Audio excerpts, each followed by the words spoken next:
Lua, good morning, brother. I'll be right back.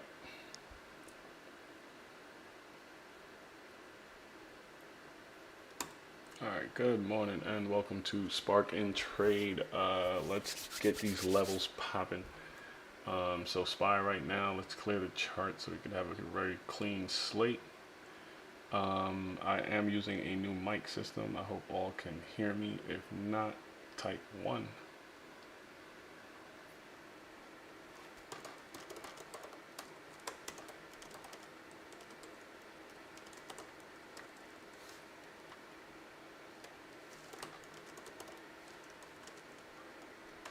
Alright, let's see.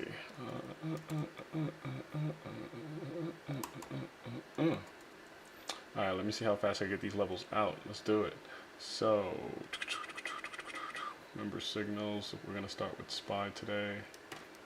SPY has a 1 hour demand zone right here. Might catch a bounce even though we have a triple bearish threat.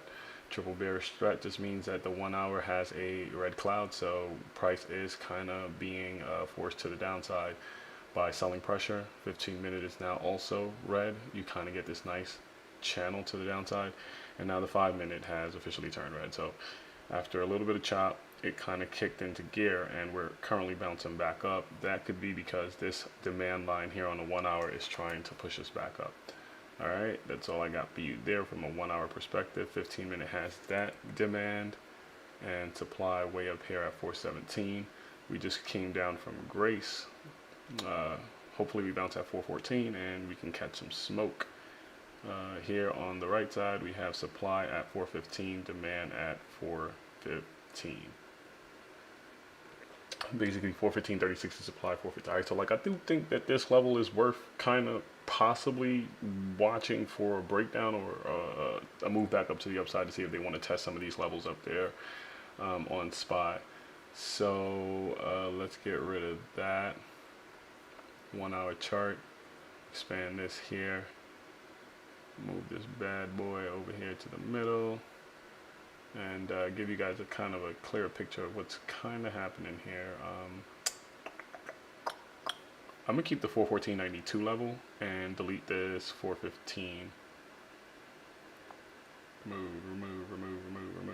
Let's see if we can do that. Yep, boom. So we removed that. So all right, cool. Let's work with these levels. So on SPY, we have 417 spot 33 as supply. That is fresh. We do have a 414 spot 92 as demand. That's fresh and breaking down.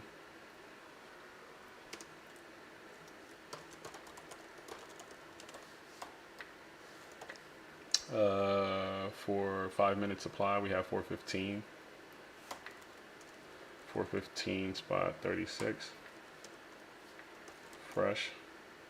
Demand at 414.92. It's really 415. So we'll keep that there. And we'll take a screenshot of that, post it for the group, boom, bop. SPY levels are out. Just do Twitter.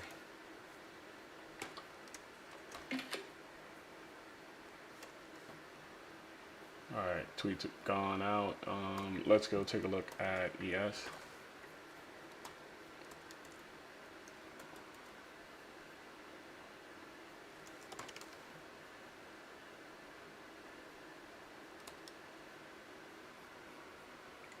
Alright, so really quickly, ES has 15-minute supply, 4203. Let's see if we can get this in here.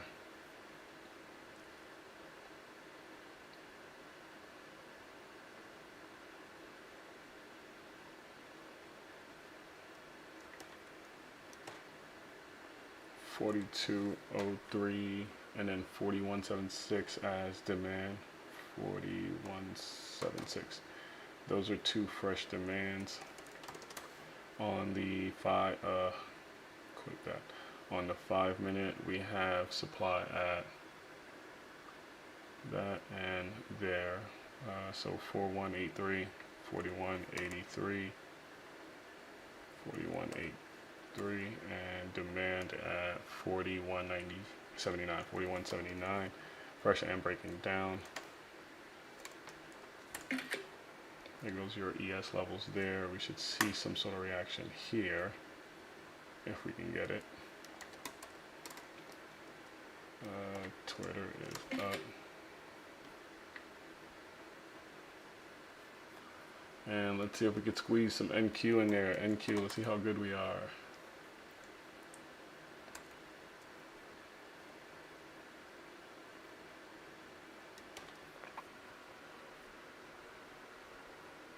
NQ levels, bot, bot, bot, bot. Let's see if we can do something here.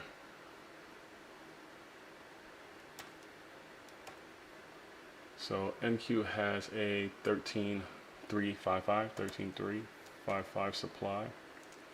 That's fresh. Demand at 13.305.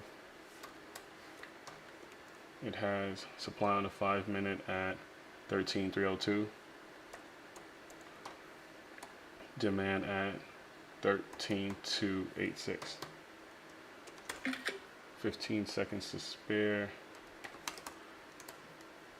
Pullback. And that is over, guys. Tweet that. Okay, good luck out there. Hope you guys can get it. I'd like to see a straight rally, but we could get the down move.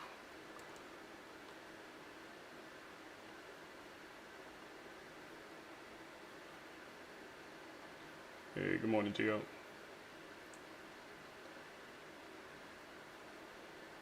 Good morning. Can you hear me okay? I hear you fine. All right, perfect. I got this headphone set up. I hope YouTube hears me. Probably do a little check in a second. Oh. All right,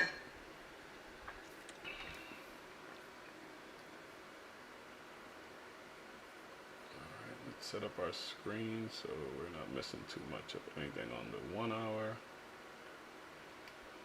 We got a triple threat to the downside today.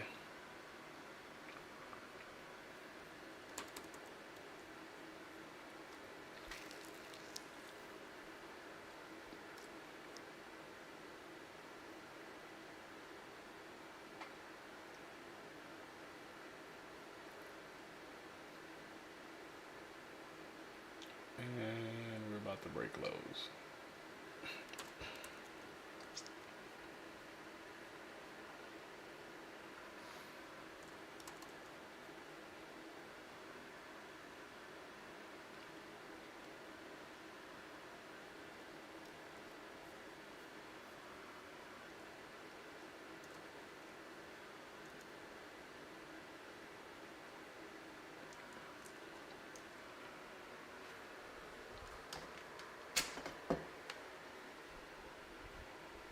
Let's hear what he's got to say. Some about, I was at a jewel. Whoa.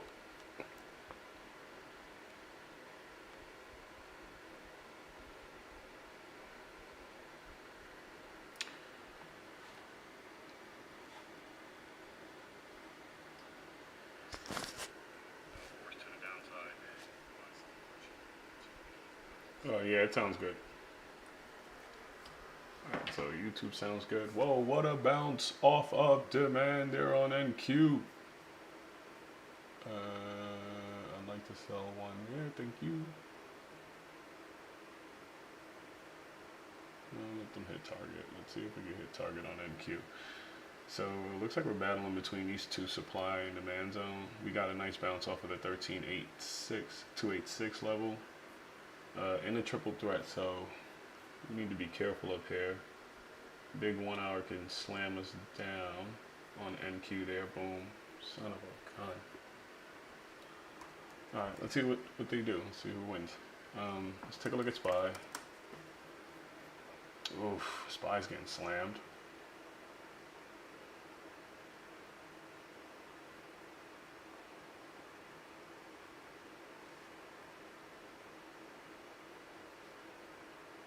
That was weird.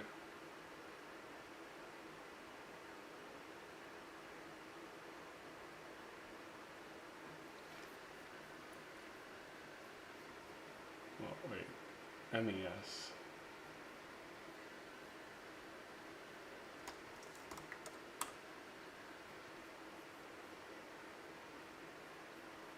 I got stopped out. See, you gotta keep the pressure.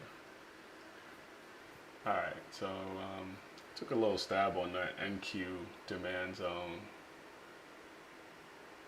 Official exit should have been somewhere around 13.36, so I'm already breaking the rules to take things to target. But let's see if we could fix that and adjust.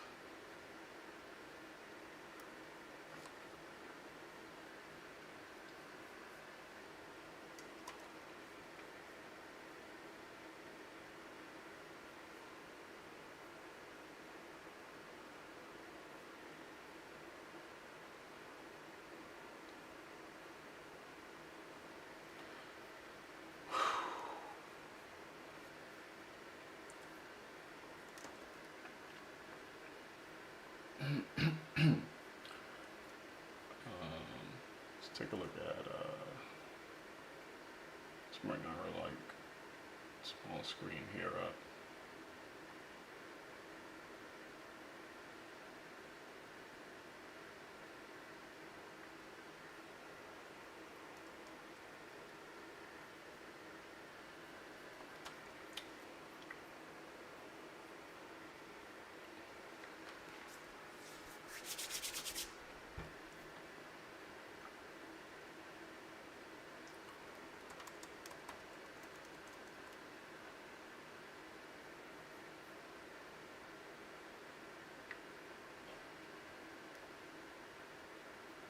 Yeah, so stocks are getting slammed right now.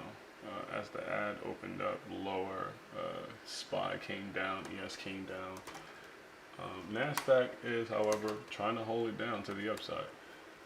I had a nice little spike there, pulling back.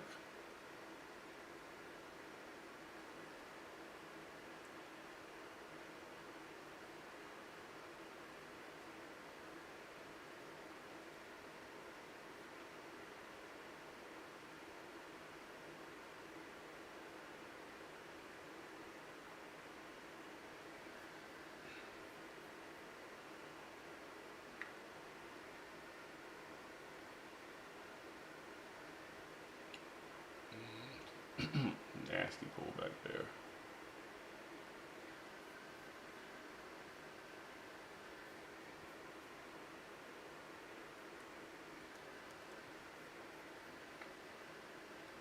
Let's see what's up. NVDA. NVIDIA's probably getting slammed today. That's such a good gains yesterday. Let's take a look. No sirree, Bob.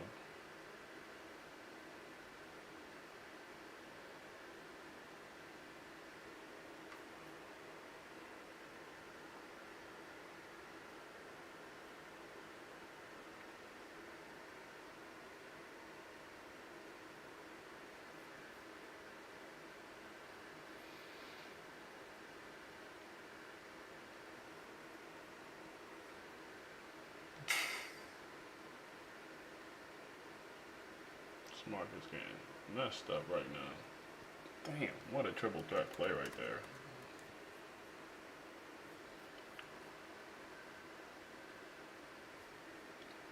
You see these wicks on NVIDIA? You don't even see price moving anywhere. Oh, that's because I have the Heikanachis. Yeah, that's what that really looks like.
time my ass, bro.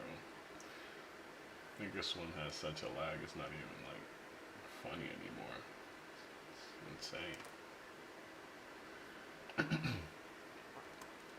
Yeah. It's like insane, bro. I'm watching, like I watched that down move come in 5 to 10 seconds before it finally just snapped on the 5 minute. Now we're breaking lows already. We're breaking lows already. And this thing is still above lows. Boom. Yo, what? That's insane. Are you on the same computer, or, streaming and trading? Yep. Same exact computer yeah, I'm on the laptop. Yeah.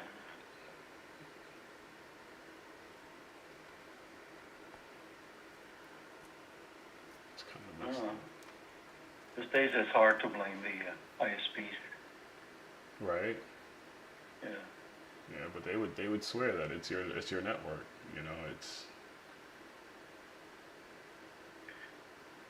they would swear that it's your network, and it may be something affecting it, but not this bad. Like I mean, I'm watching price do better on Tradeovate and totally just lag on Thinkorswim on a 2-minute chart. So my 5-minute chart is moving faster than my 2-minute chart. That's just straight BS. Yeah, this market's getting dumped big time.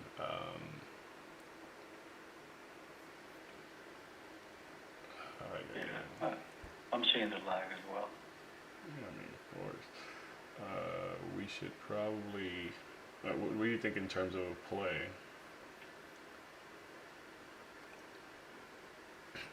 Well, we got the big triple threat signal zone. We should be waiting for some kind of opportunity to go short, right? Yeah. Unless there's some big support, some big demand somewhere. Yeah, it looks like we just tapped into the 1-hour demand on ES down here from yesterday.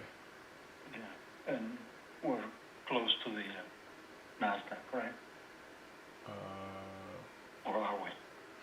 What do you mean close to the NASDAQ? To the demand zone on the 1 hour. Yeah. Well, this is on ES, the 1 hour. Right. On NQ, I'm not sure. Hold on, let's take a look real quick. NQ is falling down. Oh, no, yeah, but this. I mean, is there a demand zone there somewhere? Yeah. Yep. Bottom of the Bollinger Band and a demand. Yeah. So they're all there. If they're going to bounce, then now is the opportunity, right? Yeah. If it doesn't, then we follow the trend. Right. Guess we kind of just missed the boat to go there. That was a pretty. There goes the bounce. You could jump in, and making that your final, leg down there. But I would kind of just wait. Wow, sick bounce.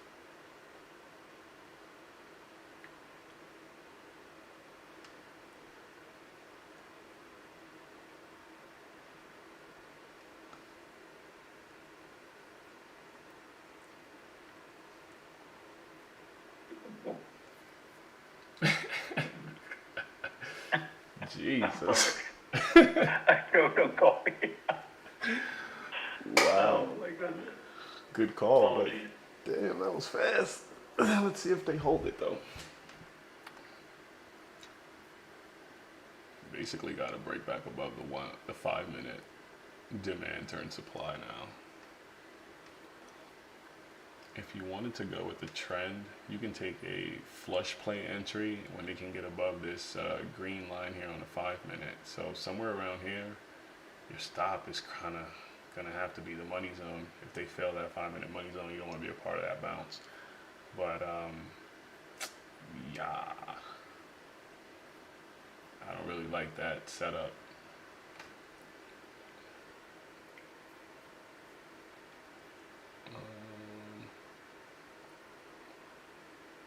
Yeah, look at this thing. So yeah, here's your possible entry on those.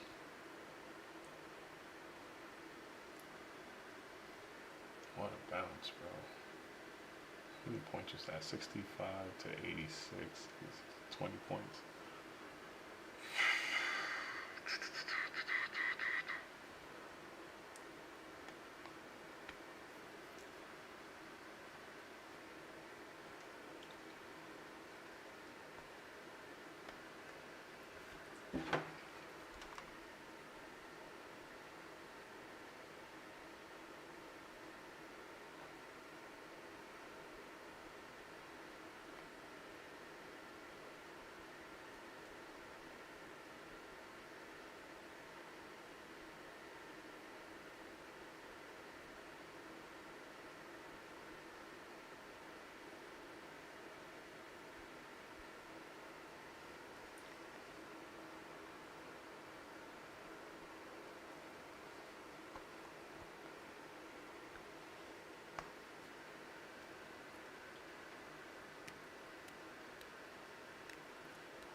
Kind of rejecting a 2-minute money zone here.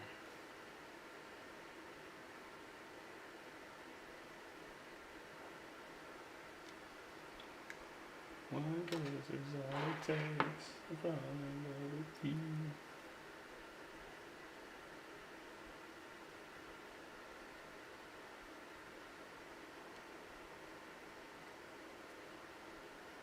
Oh boy, she is smoking, gentlemen.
What a friggin' bounce, bro.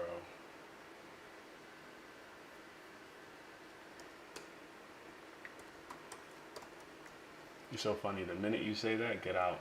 Because that's when that, rejection kind of comes in and makes it just, But what a bounce. The ADUSD is still coming down. ADQD, dollar sign, ADQD. That's what we're interested. This thing is still coming down, Doc.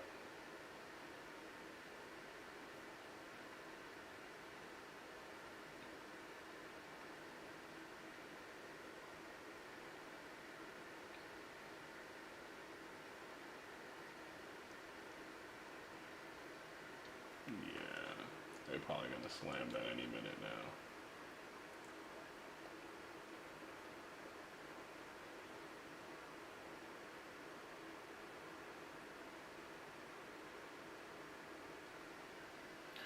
Let's just keep looking at buying pressure. 33,000 versus 22,000 in this 1 hour candle. So buyer stepped in aggressively down there to push this price back up like this. Current bar is above average, so that's good.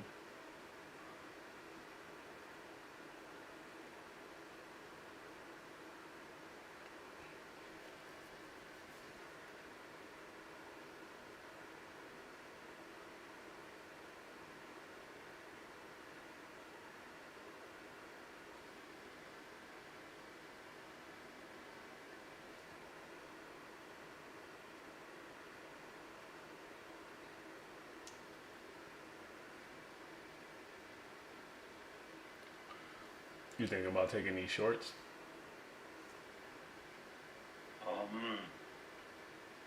Debating. Yeah. So I moved to the upside with fairly significant. Shit. But now we are near VWAP too. So Oh.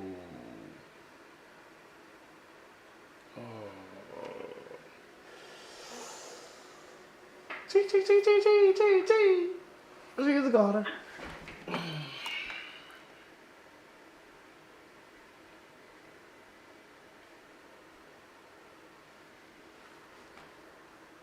Bull's not giving up.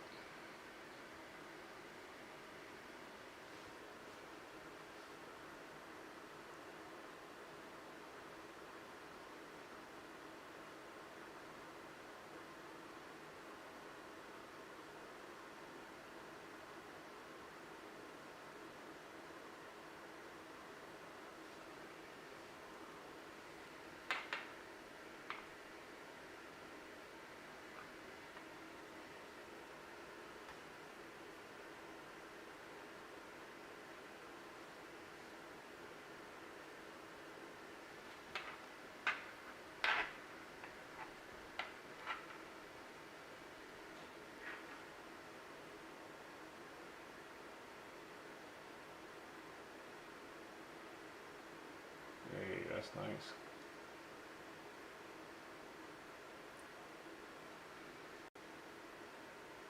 Ah, 200 moving average could really set us back here. I'm go ahead and kill this position.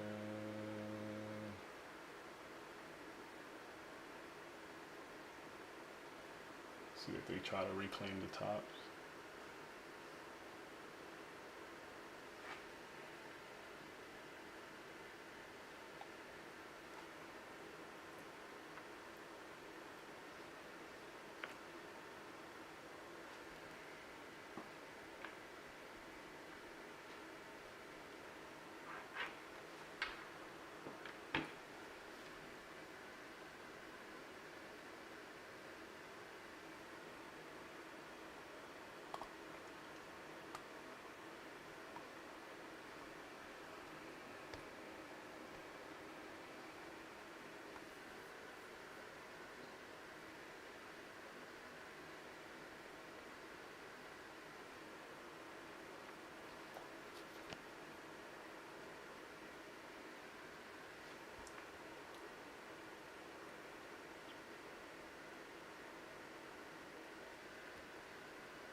Buyer's not giving up right here, man. This doesn't even make sense with this ad, but okay.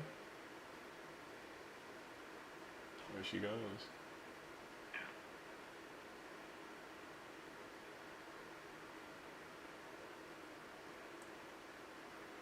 Yeah, I got out of that position. Green, fuck that. It's probably gonna keep going, but they're back at supply. I'm gonna go ahead and take a stab at shorts, risking the high here on NQ. What's the highs? 13,315. So that's about 15 points from here, right? With a white candle on the 5 minute.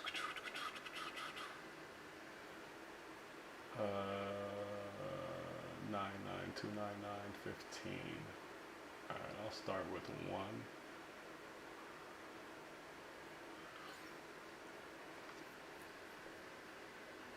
This is straight up a money zone play off the 15, off the 1 hour right here. I'm in right there. Let's see what they do. Got the wicks up here, so should pay off. So this is a 1 hour, 15 minute money zone kind of area.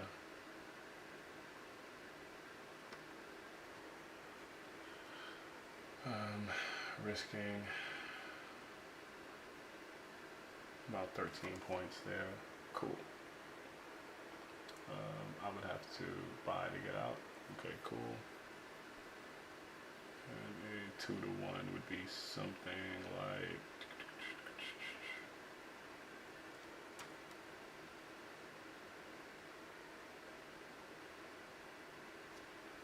it's 1 hour.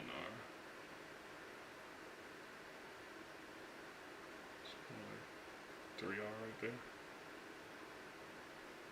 Alright, let's see what happens.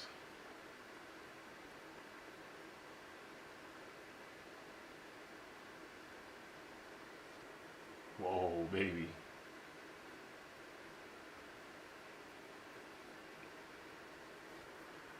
So we have 15 minutes supply. They could go ahead and break through. Bulls have been very aggressive, taking us back up there. Pretty nice dump from that level, so it's not a bad area, it seems. Got in on wicks. Possible exit is 13.15. Sorry, 13.315. And we're trying to go, so that's about 15 points from entry, right? I actually got an 0-1 entry. I'm trying to go 30 points. Alright, let's do it. So 30 points is 2R. 60 points is even better. I only got one contract, so little risk there.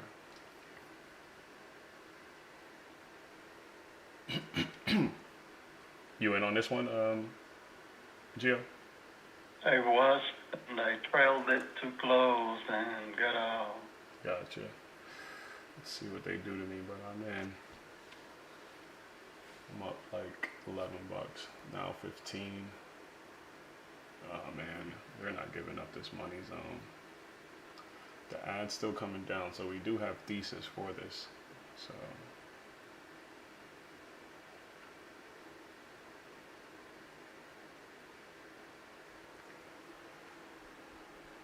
vaya con Dios, primo. Boom. Yeah, I mean, I need them to get down to more than that, but right now the buyers are still winning, dude. 41,000 versus 21. That's not good. The SPX short would have paid out. Didn't take it, but it's cool. 22. It's about 1R right there, guys. Alright, we're down 15 points from where we entered. I entered at 301, so like right here. And we're down 14 points. So yeah, that's about 1R. If you want to take that, I'm going for 2, make the trade worth it, blah, blah, blah.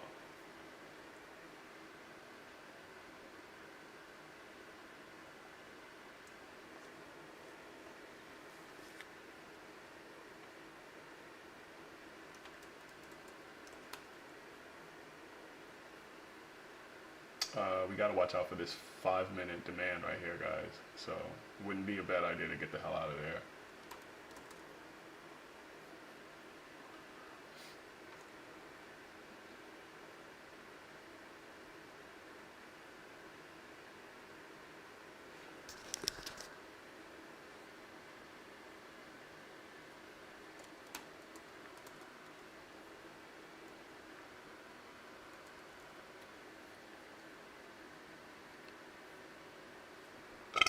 Sorry. So looks like some sellers are, so forget about that. Back to 41%. Damn, that 5-minute demand. That's wicked. I also have to do something with this chart. I have to take this thing off. Yeah, let me take these things off.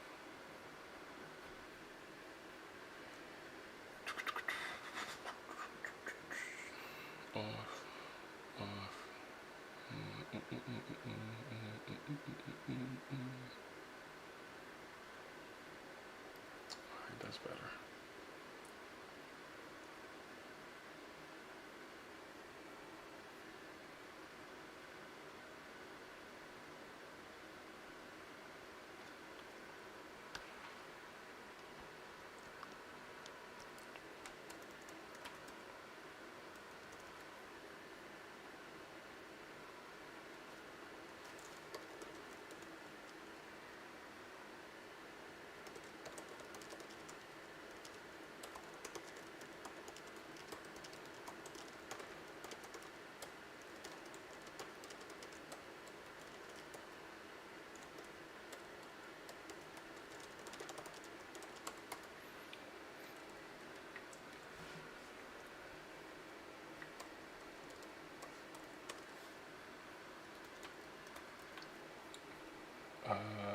What are we now at?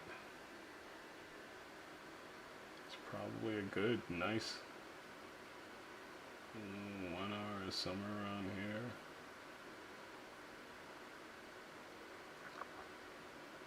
20 points. Alright, so about 1 and change. 2R is right here.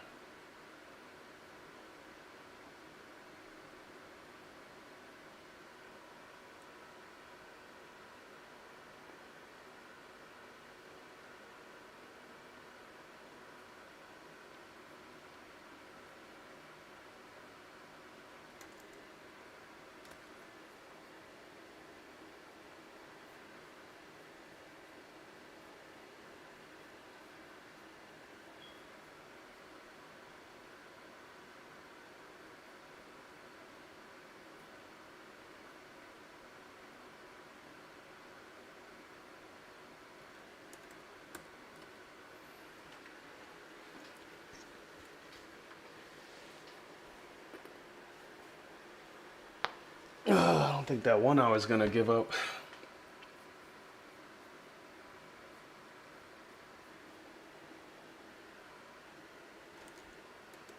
What the Is there fuck? any news? No, but something just went crazy. Oh boy. You saw that? Yep. They turned it around. 10 a.m. spike. Why it might take a stock market meltdown to resolve the debt ceiling. Hold on, I'll be right back.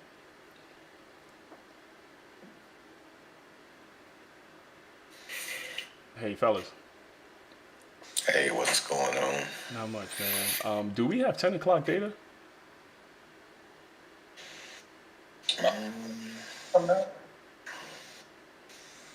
Not sure. I'm in these shorts and I just saw that spike come in. I'm like, should I just kill this or reassess later? Yeah, we have droppings and factory orders at 10 o'clock today. Okay, so that's what just came in. All right, I'm gonna put a friggin' stop loss in there, and Yeah, it looked like you still good. I don't know where you got in at. bro, we caught the top of that last 15-minute candle, so 301. I'm in. We're up about 20 points right now. I'm trying to go 2R to at least. Oh, big flush. Yeah, I'm trying to go to 271 on this. We got 1 hour demand down there, so I don't want to play with that. But yeah, like you said, it looks good. I'm practicing the code with Geo, just giving him a little one-on-one. So we took the shorts up there because we got a triple threat to the downside. Oh my God, we're melting.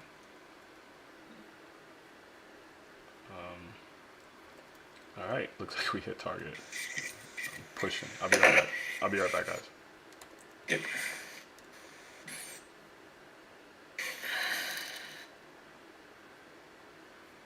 Hey, Geo, I'm going to trail that just to make sure we lock that in. Don't need them to bounce back on us, right? So 281 would be my final exit on that. 3130 is 2R, right? Yeah, so we move that up a little bit. 30, they got me. All right, so that was a nice trade. Out of that one, demand is down there. Got to kind of watch out. The 1 hour demand could kick in, and we are squeezing, so price could get really whippy. Looks like ES is still tumbling.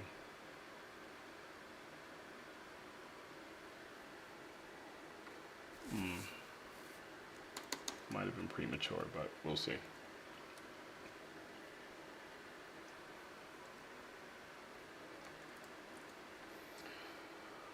All right, so far so good, so far so good. $9, couple of extra there. It's about 41 bucks on that trade. That's that one contract BS.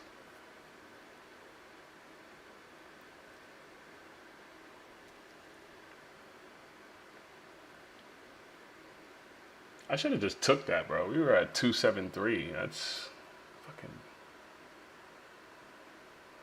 yeah, whatever. You may take it long. No. When we had that flush to 273. That was 30. That was almost, yeah, that was 30 points right there. I should have just got out. That'd have been a nice 2-hour trade. Okay. Because we're only risking about 15 to 11 bucks. So continuing to just do that, we're gonna win more than we lose. We'll pretty much balloon the account. And oh, she's still melting, bro. It might give you another opportunity. Yep, just gotta wait for it.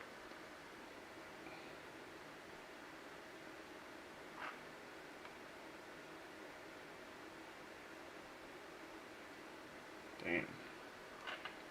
I was looking to take some SPXs when they were down at $1. I didn't pull the trigger. Now they're at 160. It's not bad.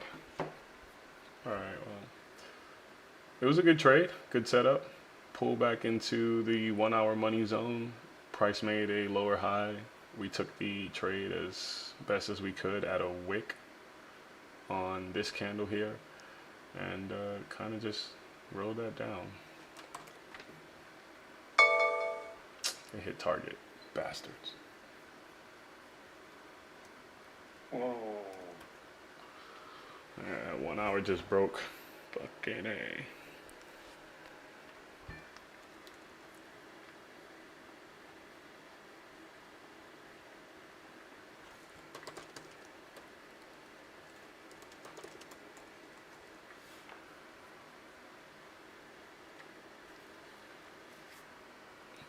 You want to take the longs?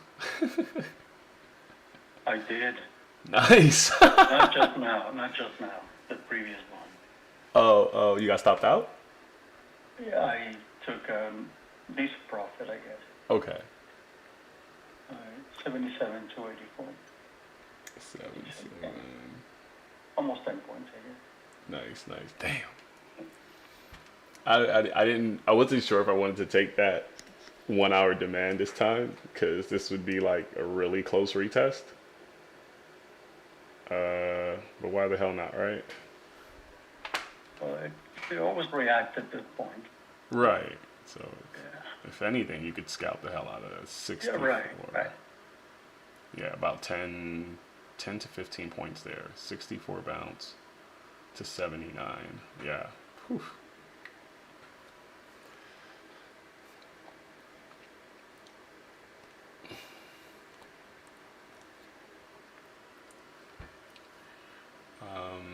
Yeah, so that was some. This is why I don't like to take that that flush play, even though like it pays. If you would have taken that flush entry at 9:45 when we started getting above that, Keltner channel, that thing went all the way up to the 1 hour. There's no way you survive that, or should, but whatever. If you said I'm not leaving until they break highs, that's just the way you trade.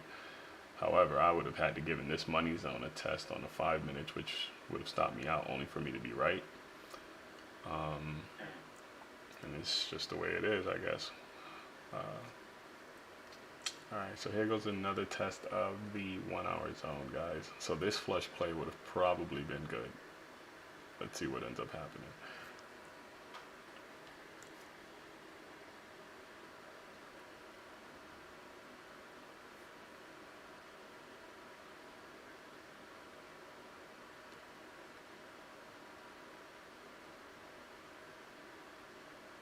God damn, that thing be bouncing, boy. Alright, let's go take a look at what the hell the market's doing really quickly.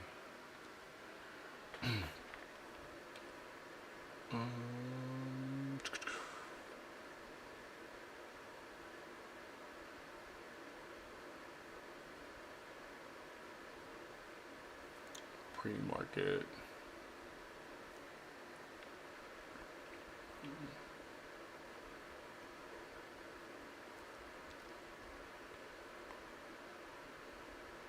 Microsoft is doing pretty well.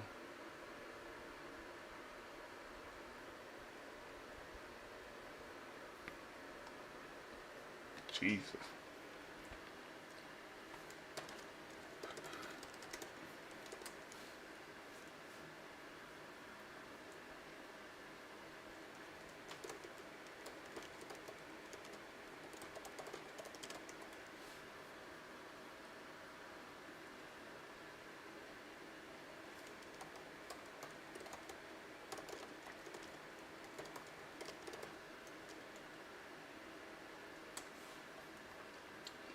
Microsoft with a nice 2 points to the upside there, straight out the open. Solid pullback. This candle, money zone bounce. We got a triple threat to the upside on Microsoft, so that would have been a nice play to kind of look out for. Demand is down there. We got a triple threat, and they pulled into demand and then rocketed up. So a money zone entry there wouldn't have been bad, risking the swing low on Microsoft to the upside. What else we got? Oh, Uber has earnings coming up, I believe, today.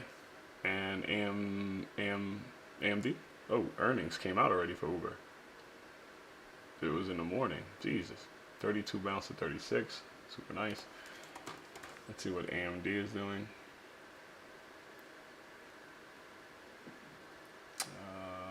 Getting a lot of wicks up there, but we do have a triple threat, so we would have been in play to the upside, possibly taking advantage of this spike. Almost $1. Alright, what else is out there? I think Etsy has earnings coming up, so that should see some volatility.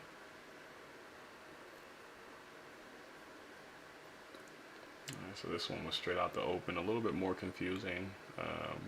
1 hour is bearish, 15 and 5 is bullish. You might get a trend now where they could flip that if they kind of rally to the upside. And I think that's all I really see over here that I like. I'm not sure what MAR is. Marriott. Okay, Marriott over here gapping the hell up. 72 to 78. Sheesh.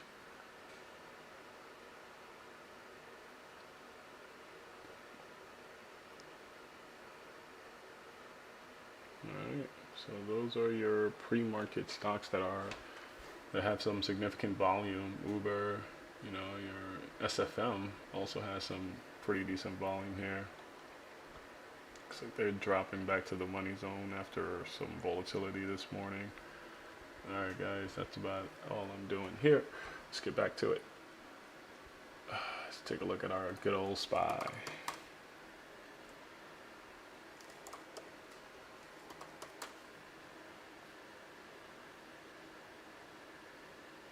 Jeez, Maguire, bro. Man.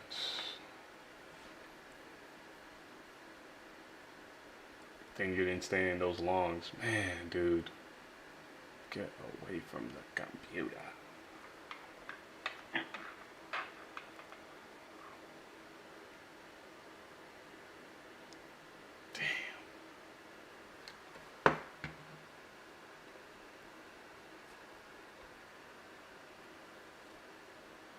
Jeez, oh my god, dude.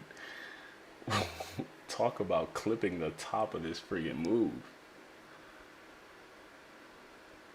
Yeah, so that would have turned out to be a pretty decent NQ flush play entry. You see that there, Gio? Yeah. So you just never know. SPY definitely gave you a solid flush play entries there.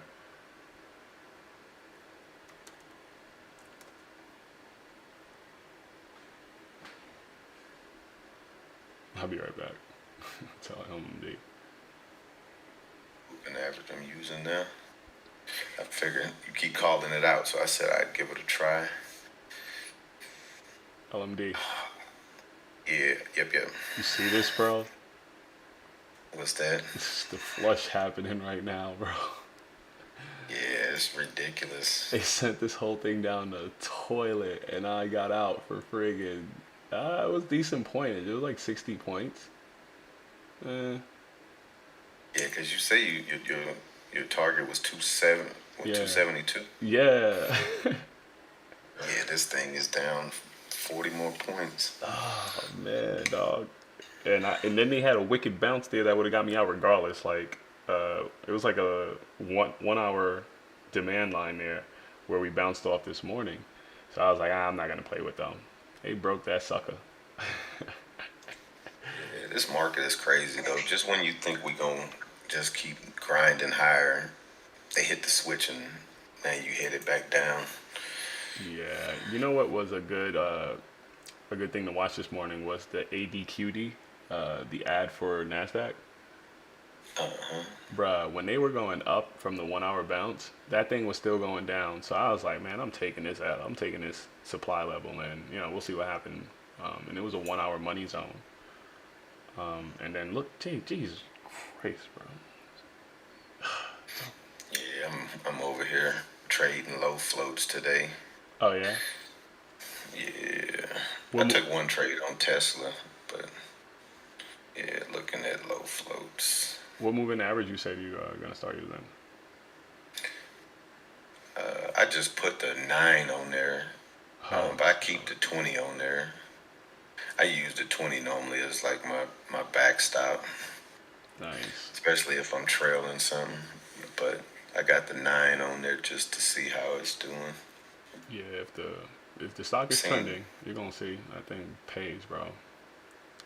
Yeah, I'm looking at some nice 920 crossovers that happened earlier this morning that made like explosive moves. But I can send you this like script for creating a cloud between the two. So you can either delete the moving averages, and whenever price crosses into that cloud, you'll know that the price is within the 9 and the 20, and it would be like basically your money zone. I used the 5 and the 8, I believe, so not really the 9, but that was like the reason for that foundation. okay, yeah, I'd be interested to check it out. Yeah, for sure. Because it's an easy way to back test too, and just kind of go through the charts history and see how many times price kind of reacts from that zone that you're anticipating to trade. But yeah, pretty cool. Man, which penny stock are you doing? What low float you're hitting? I'm in. It's called FIGS right now. IGS. Yeah, FIGS. Big Newton. Oh man, this thing is moving.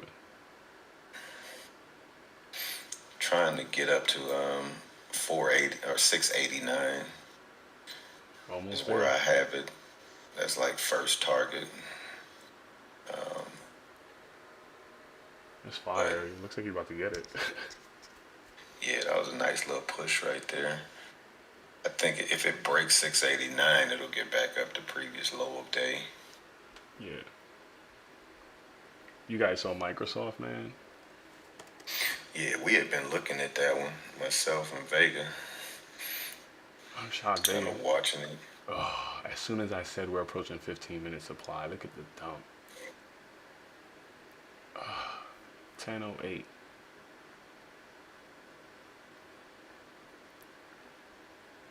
Yo, that's wicked.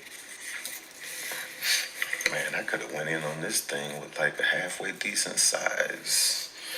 And would made some. Yeah,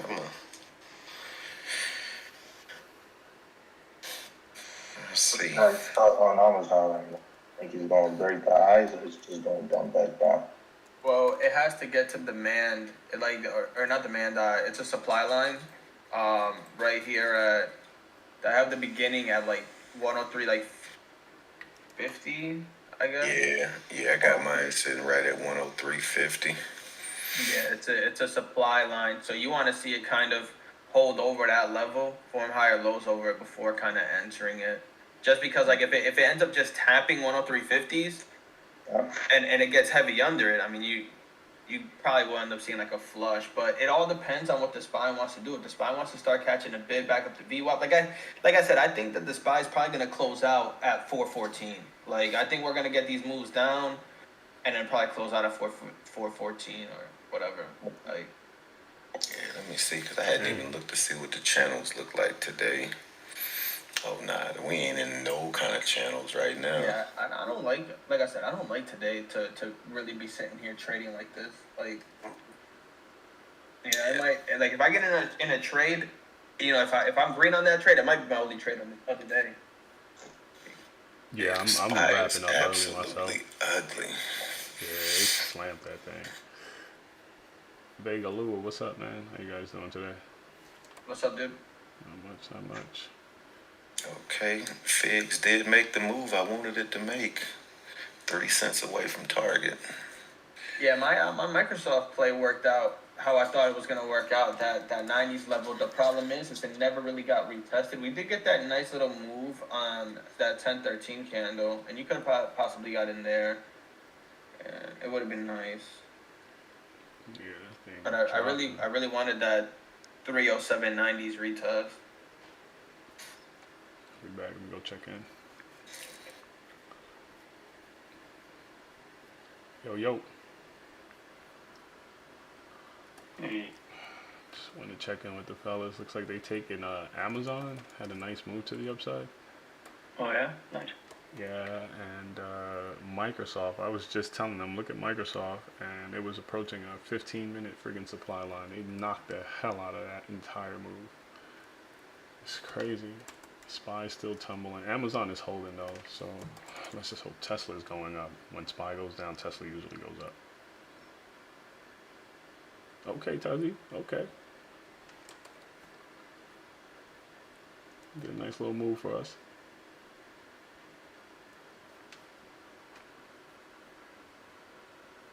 Hey man, if you break through 166 on Tesla, could be in play, bro. Yeah, well, we'll wait. Got nothing else to do. I can't believe I thought I was taking me a decent price on frigging NQ. Yeah.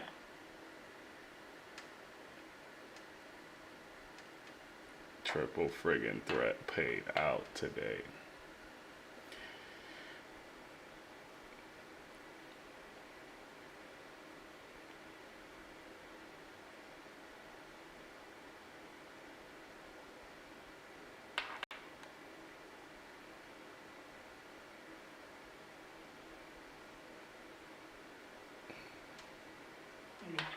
Go lower too. It's not even giving you a chance to enter this shit no more. Unless you take that flush play, it's the only way you're getting into this one. Oh my god. She's a goner. That was a solid trade though. No way you breaking through the 1 hour 200 like that.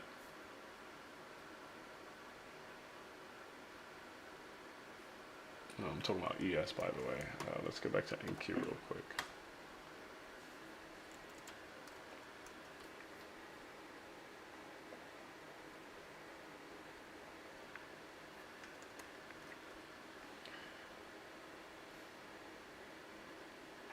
Oh, man.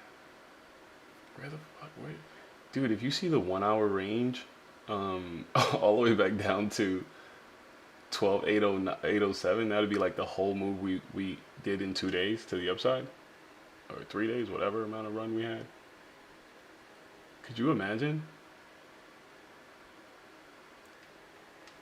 I don't want to. Yo, come on. Why did you take one? Why did you take one contract?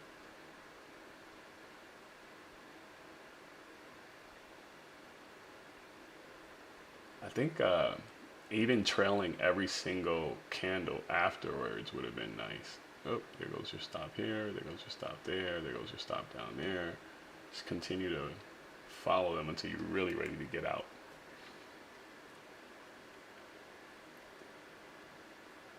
Man, oh man.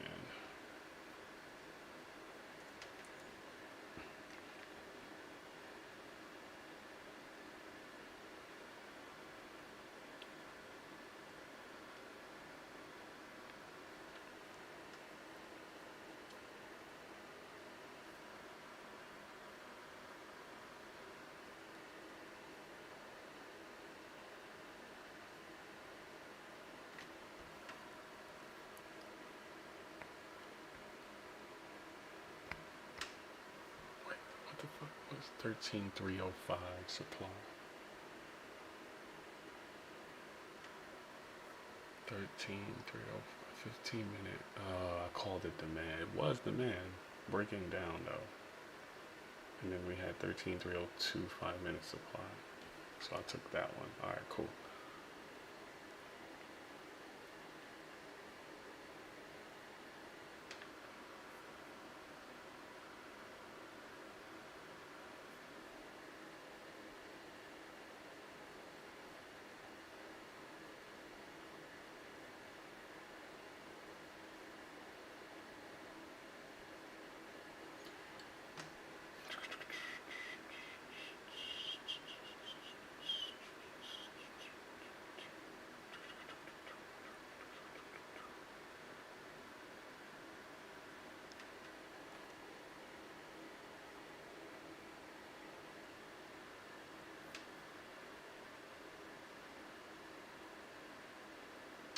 Yo, you didn't have to leave this thing until the ad told you to leave.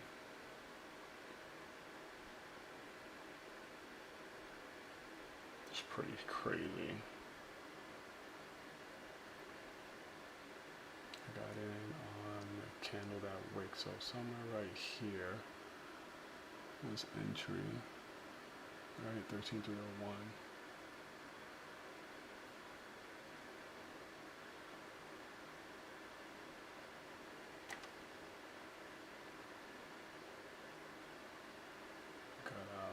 This freaking guy pumped out 281.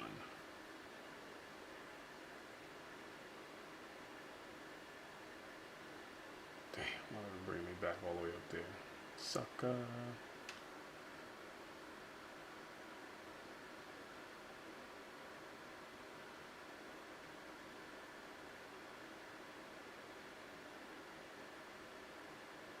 $21 points. And this thing went 90 fucking points. 100 points, bro.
You see any entries in here? I'm thinking 175 on the Nasdaq. 175. Yeah, I don't know I don't know when they're gonna stop until I see a 15-minute supply line. I mean demand line. You know me, I won't touch it. But man, oh man, oh man.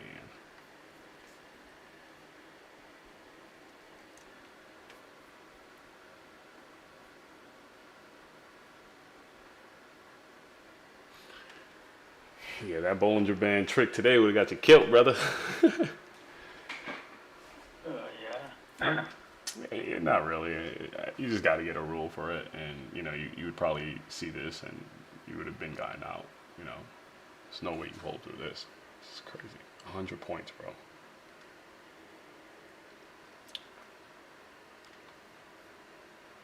Oh god. So this is why I designed the flush play, bro. This thing could flush for like 40 minutes to an hour. I hate taking those trades anyway, so who knows. But every time they pull back into the previous candle, you gotta kind of take an entry somewhere around here, man. And you'll get all of this. You'll at least be in it. But they're not even giving you a money zone play on a 5. I'm pretty sure the 2-minute probably gives you an entry. Which I'm not going to keep going down for the sake of trading. Forget that.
Alright, let me just put this in my playbook and call it a day. MNQ.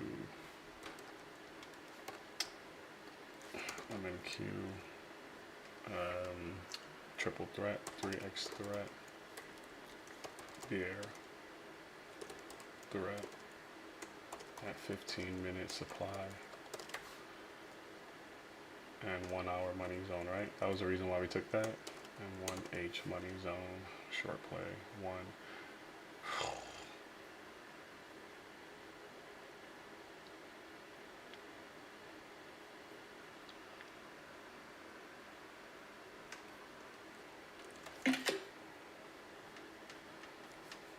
Psych 15-minute supply zone creates lower high or double top. True. Let's put a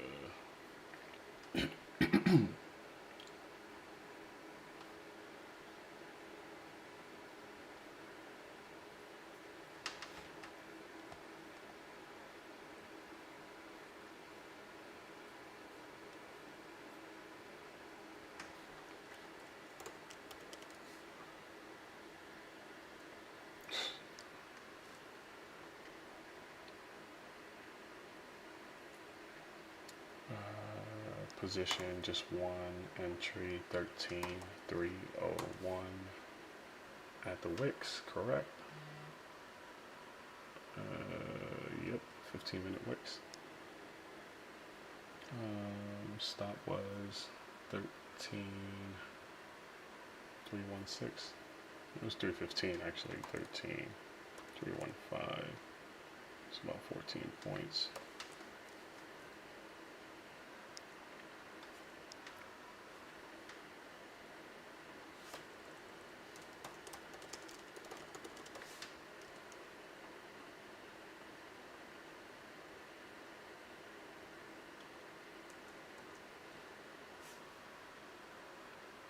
$13,280, 281, I think it was. This is unreal, bro. It's a runaway. This is unreal.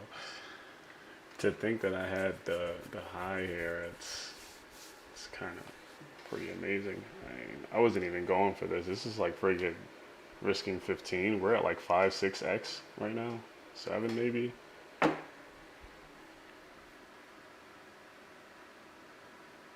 It's 140 points so far.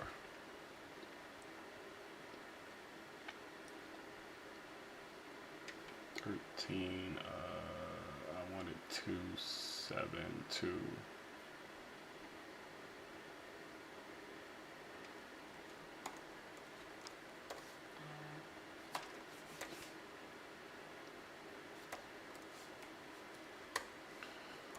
Points.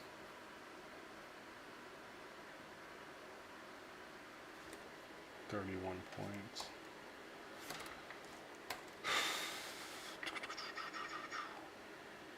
Trade time was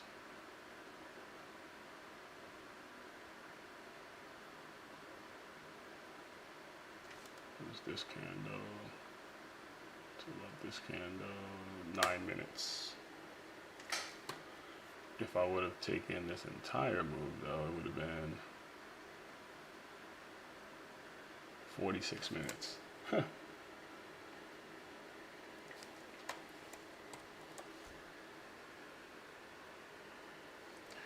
alright, cool. There goes that trade.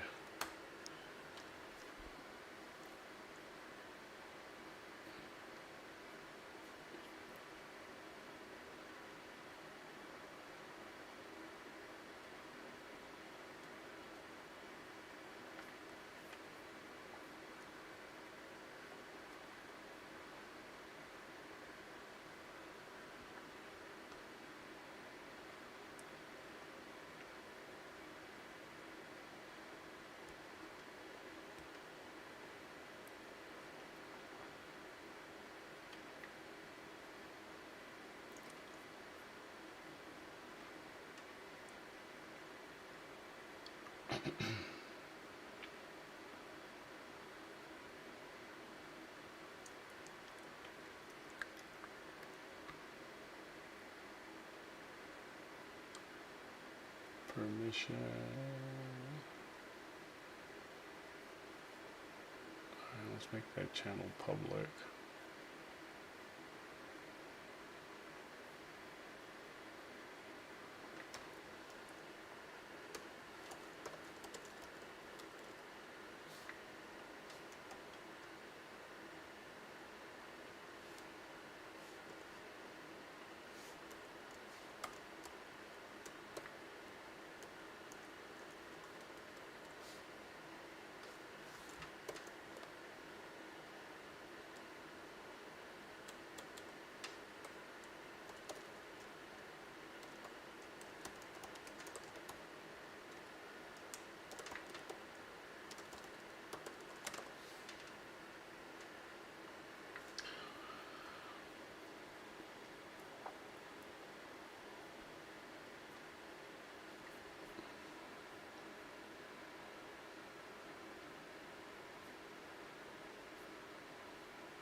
All right, I like that. I like that.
This thing makes you almost want to only take 1 hour plays. All right, 1 hour, 15-minute, and the 5-minute is catching demand down here. 67 level.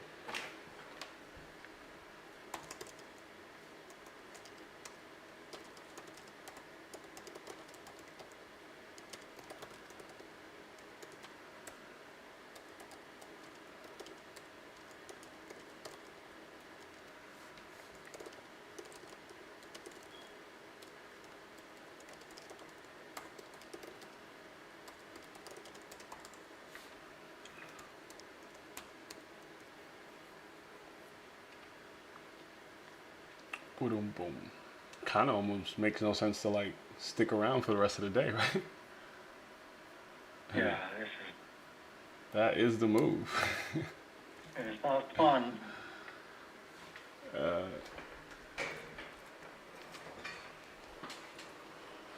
don't know. I mean, for something to bleed for an entire hour, you got to figure out a way to get into it, and then you got to pray to God it's not a bounce during, your entry or your rules or whatever. But yeah, the only thing I'm seeing is what we usually see, which is a 5-minute flush play, and you can either take this one for the next move down, but 3 candles to the side. This shit is gonna definitely catch a bounce. But the wild thing is that the 15-minute had a demand line at 226, had another one at 199, and now there's another one here at 164 that they're kind of breaking down. So I don't think you have the luxury of like really anticipating that that's gonna cause the bounce. It may or may not, who knows, but you really kind of have to have your setups that gets you into play for whatever it is that you forecast, I guess. And if you believe that this is just going to keep bleeding, the only play I see, I mean, and we could talk about this, but the only play I see is a flush play entry. Yeah, right? Like they don't give you any other shot. Even that one right there, you would have gotten a good 70 some odd, 20 some odd points just now on that flush. 76, 59, yep, almost there. So I don't know if you want to scalp. Yeah. What do you think is the best way to take that play? Go in heavy, and as soon as they break lows, just scale out?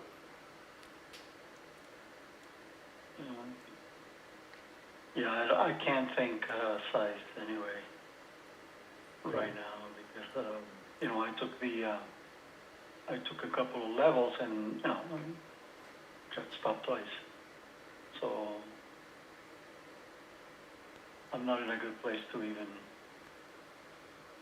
try to figure this out. Yeah, I mean, I feel you.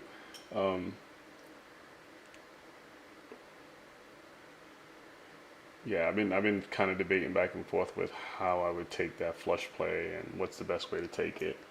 And I don't know if you know, just taking size, because the idea is that it's not going to go higher than the previous candle. So you could just use that candle as your stop zone. So that's actually a good thing.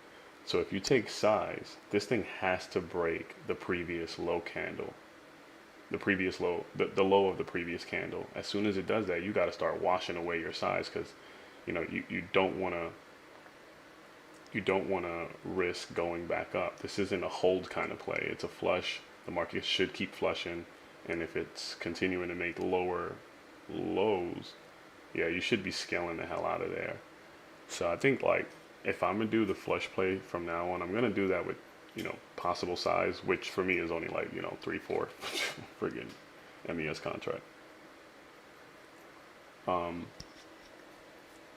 Yeah, with the idea of just kind of just taking advantage of the play type.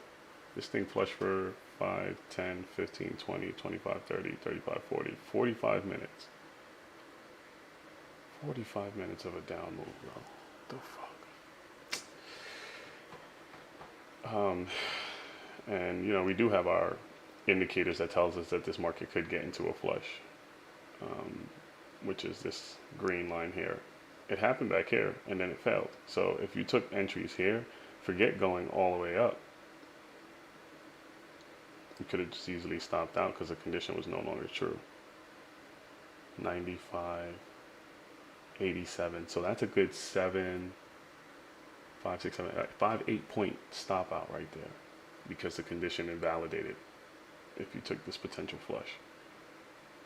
This one, I think it's a trigger candle. This is your entry. That's invalidation. And now you got to go for a money zone on a 1 hour for this down move. Okay.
Yeah, I think the only way I would even attempt to go against this triple threat down move like this, bro, is if I see a 15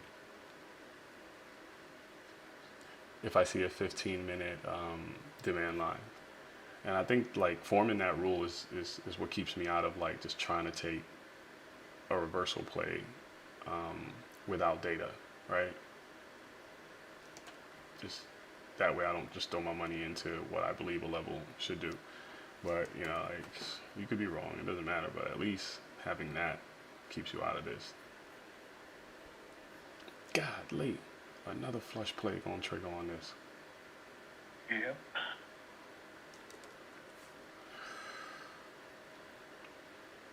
This didn't break above or close above the previous swing. Look at that.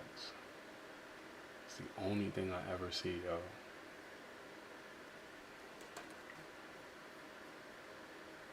There goes your 20 points.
Somebody said VIX made a 10-minute RBR over 20.3.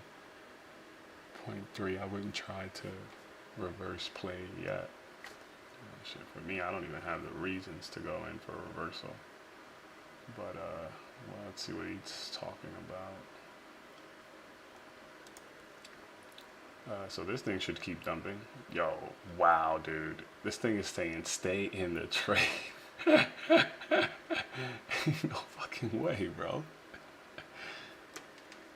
This is insanity. I gotta show LMD.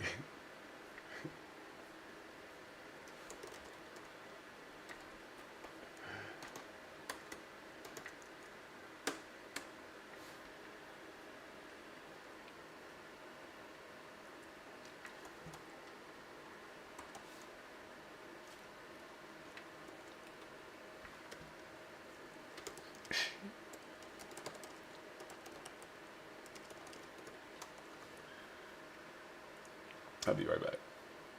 See what he says. Hey, LMD. Uh-huh. You see this, bro? The ad, ADQD? Yeah, it's down below 2,000 now. Bruh. What? If I had just stayed in that damn trade until this thing showed one green candle, I'd still be in this thing. Yeah, this market is just some foolishness right now. I mean, we did have a 3-day run up, right? True that. We did have a 3-day run up, but I could imagine someone's taking some profit. And you know what's so crazy? Remember I kept calling 417 on SPY? Bruh, yesterday was the death drop from 417, bro. And the only I think it was a 4-hour level. That's why I was probably calling it out. I need them to get to 422. And every time we even look like we're gonna remotely get up there, they knock it down. 413 was a crazy level, 415, and now 417 became. It's like a head and shoulder on a 1 hour now. But yeah, this ad, it looks sick, bro. Yeah, I was expecting a little bounce off of it, but yeah, it just broke it and kept going. But no real big candles today. Yeah, just slow bleeding down. I mean, if you look at the 5-minute, those are some solid down breakdowns. But I was telling Gio that the only way to enter this market is if you took I have like what's called a flush play, where your only entry is a pullback into the previous candle, but they cannot break the previous candle. Does that make sense to the downside? On a 5-minute. So I mean, I hate the play. I don't like the play. It's like probably my C+ setup. but there's no way they're giving you a decent pullback on this move to get into this. So if you were a pullback, trader, you're not getting into this.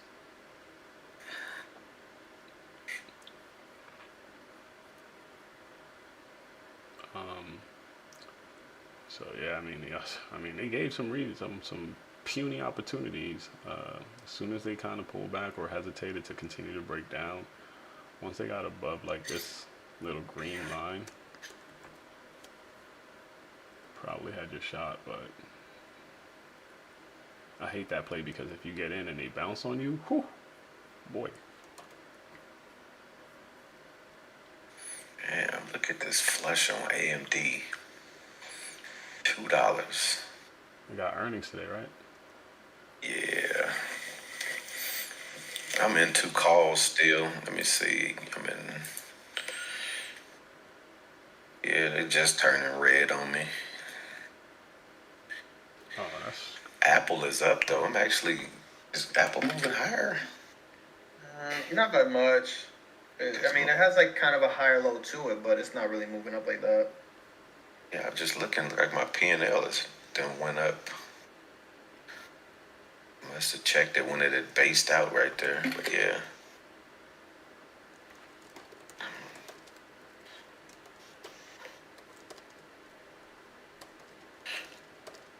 Was hoping to get a decent push to be able to sell some of these contracts before close today.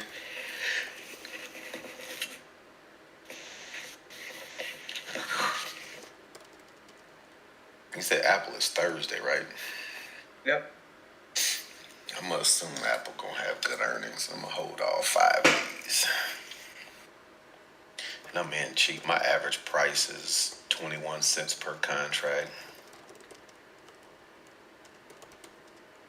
So I could basically risking $100, and I got a month worth of time on them. And like I said, they green right now. So if Apple could stay strong like everything else that had earnings, these might be decent.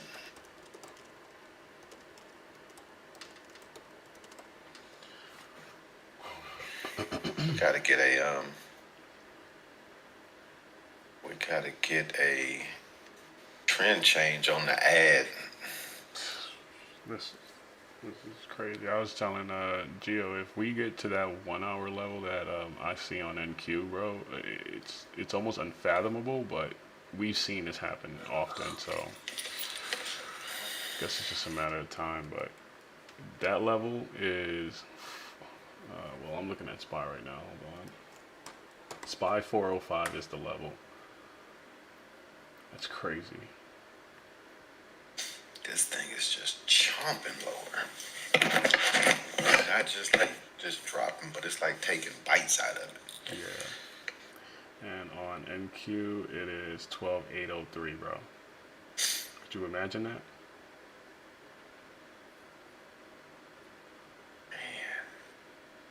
That would be officially a 491 point move. Yeah, this looks insane.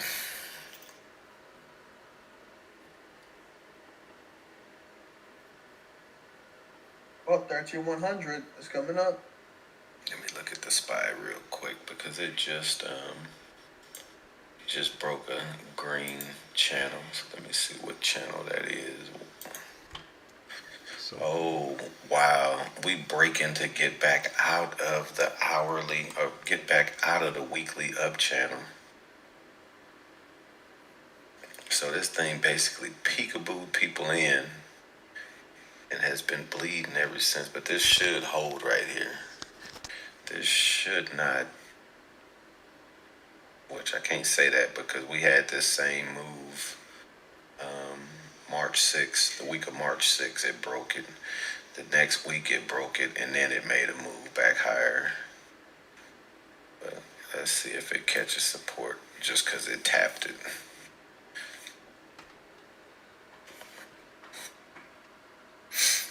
That last 1 minute candle, That was the first 1 minute candle that's broken this level since, or not the level, but this trend line since March 6th. So let's see.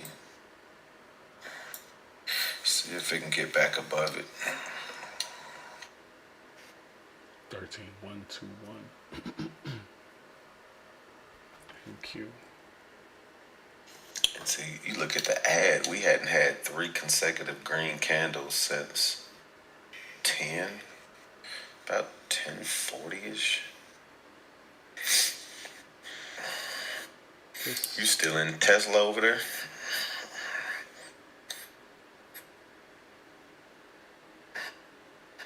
Was he shorting Tesla or long? I was shorting Tesla, but it's bouncing back up though. Yeah, it just got to previous day's close and it's looking over now. Tezzy dropped 2. Yo. That's wicked. I thought that was going to be one that held up since SPY falls. Tesla kind of moved opposite to it, but not today. But Tesla's the only thing that's still green since open. And the only thing that's still green since... Amazon should still be green. Yeah, Amazon's still green. See, I don't have that. I don't keep that on my watch list. I don't keep... Yeah, y'all watch Amazon and then y'all be watching Google. I don't have those, either of those on Google's been there. having range recently, dude. Bruh, remember when I was in Google since like low 100s? Thing hit 109 and rejected, but my contract wasn't out for that far, so it didn't matter. But it was moving like a friggin' snail when I had my cons. Yeah, they started putting, after earnings, Google started building some range. Yeah. Big money flowing into it now. This looks like a bounce zone on Google here. Yeah, I wanted 103 flat on Google in order for me to go long on it. It got to 103.71, so I'm not even interested. Apple doing that. Man, this might be a nice call play right here on the SPY because it's holding the weekly up channel where it's kind of basing that. Might grab one contract on SPY. Straight crazy. Just because of where it's holding it. Let me see. Oh, man. Man, dogs. This looks crazy.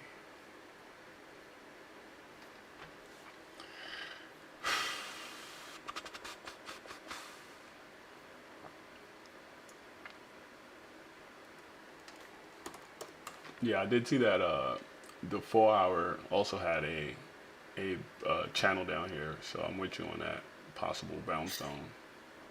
Nah, it's gone as soon as I went to go load the contract up. So It didn't break lows. I need to see it hold that level, and it's already trying to tank. Yeah. Dang, man, look at the freaking ad. Yeah, she was beautiful today. She just kept on friggin' printing downside candles. It's unreal. Man, where is she trying to go, bro? I thought 2000 was the pivot point. Now, I like Tesla right here because Tesla has bounced off of the 50 moving average twice on the 5 minute chart. The 1050 candle and the 10 or 11 o'clock candle caught support. So that's nice. Could be. And if you look over at pre-market, that same level. It's a good 1 hour This channel. could be bouncing right here. It's at the bottom Yeah. of a 1 hour channel too for you, know? So I didn't draw a channel for Tesla this morning because stuff was everywhere. But yeah, looking at it, I could see a channel right there. Yeah.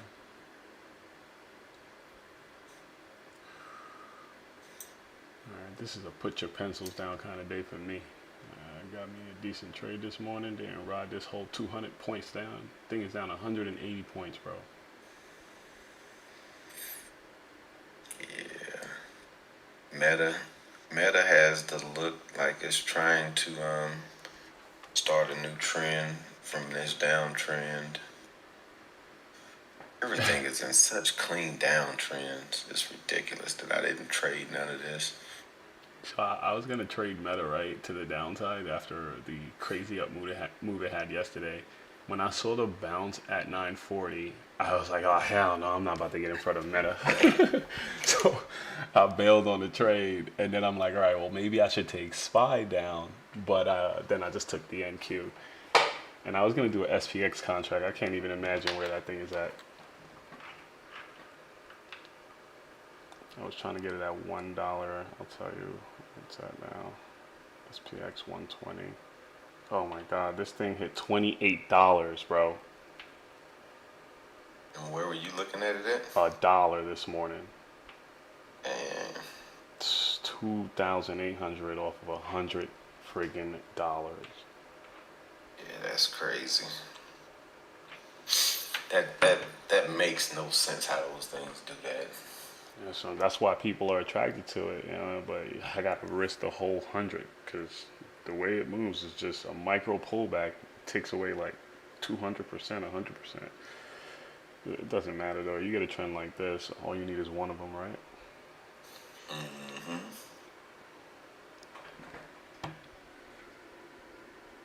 SPX 4120. Look at this. We finally got 3 green candles in a row on the ad. Nice pop on Tesla. Nice pop on Microsoft.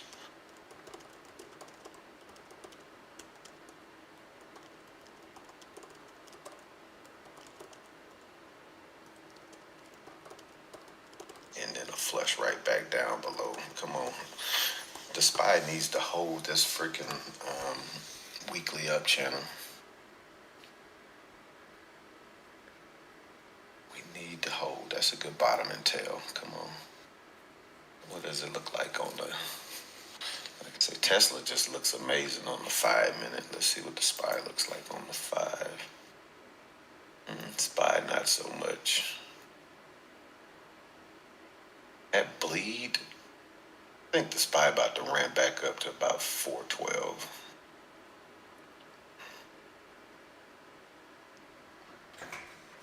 I'm gonna call that. That's half of this move down. /ES. Let's see. Ooh, nice move on Tesla.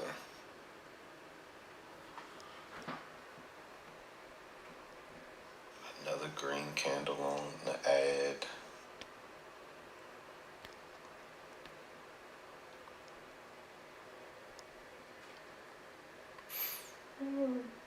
So now Tesla can pull back to about 162.30, catch support, and we back off to the races higher. Look at the SPY though, man. I'm long SPY right now. I like it. You're a little early, but you might catch the pop that triggers the longs.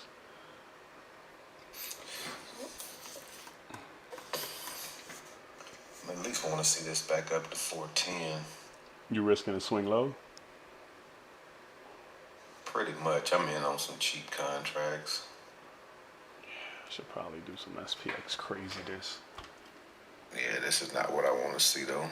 But we already have one slightly higher low on the 1 minute chart.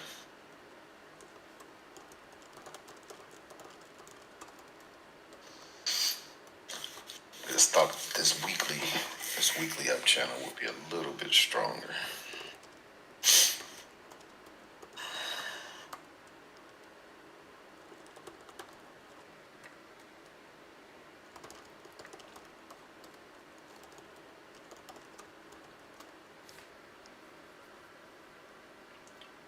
SPY looks like if we can get to 409.70s, it could break out of this 5 minute supply. Demand turn supply. 15 minute is working. The ad does look like it's trying to turn around. Yeah, I like Yeah, that. it needs to set a gotta set a higher low right here. Yeah. Otherwise, that's just a clean pullback to this downtrend.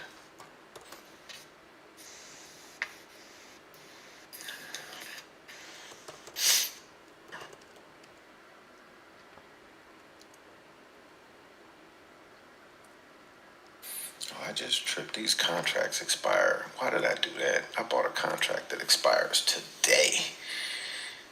Not good. Not good at all. But I guess it would be if this thing can go $3. It's a 410 contract. So that's $1.50. So yeah, if this can get back up to 410, these will pay. And it will be a small risk.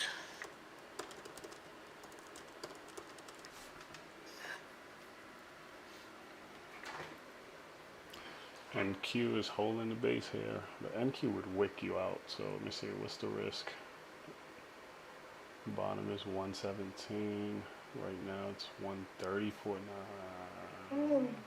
27. Yeah, the ad is officially breaking trend right here. It just set a higher low. Yeah, I was looking at the ADQ. Let me jump to the ad real quick.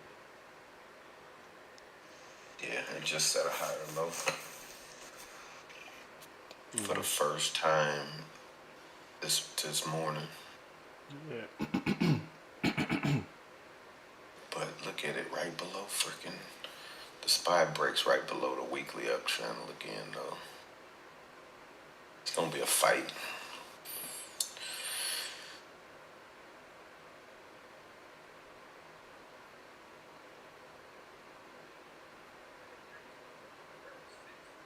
Hey, I ran into another breadth indicator. It's the ADUSD. You ever heard of that one? Nuh-uh. So this has the New York Stock Exchange, Amex, Nasdaq issues, advance and decline.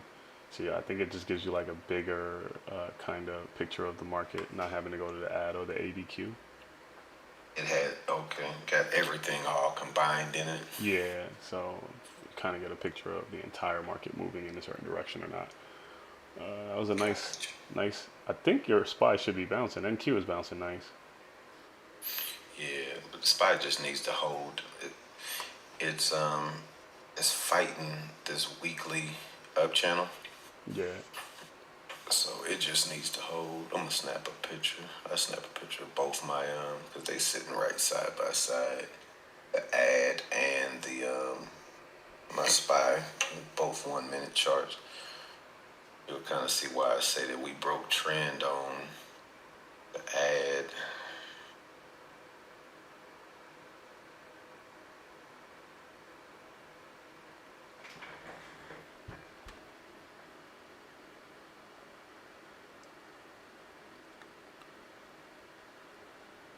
Dang, yeah, look at yours. I just looked at your, what is that, ADAQ? Yeah, ADQD. Yeah. Just all red candles. That's just sickening.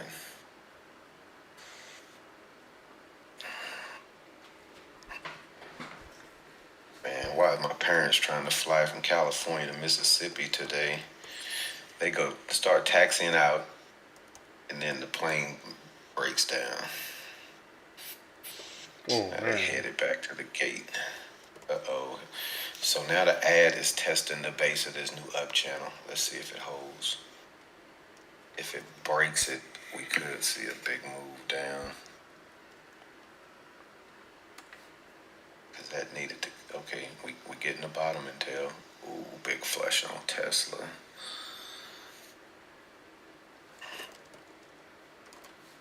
Yeah, this market is just not something you want to be in a trade in right now.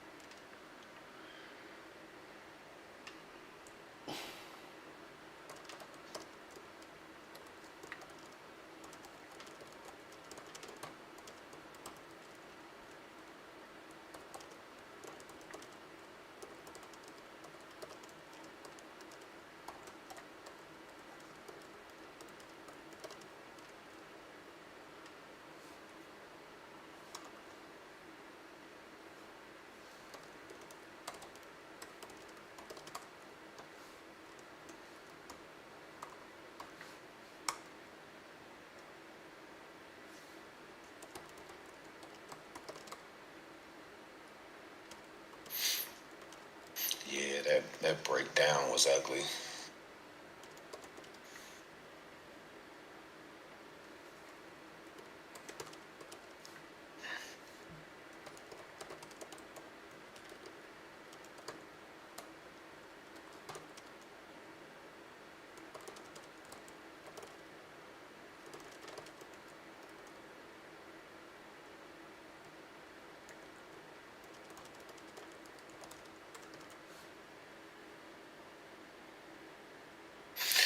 All right, we gonna wrap this up.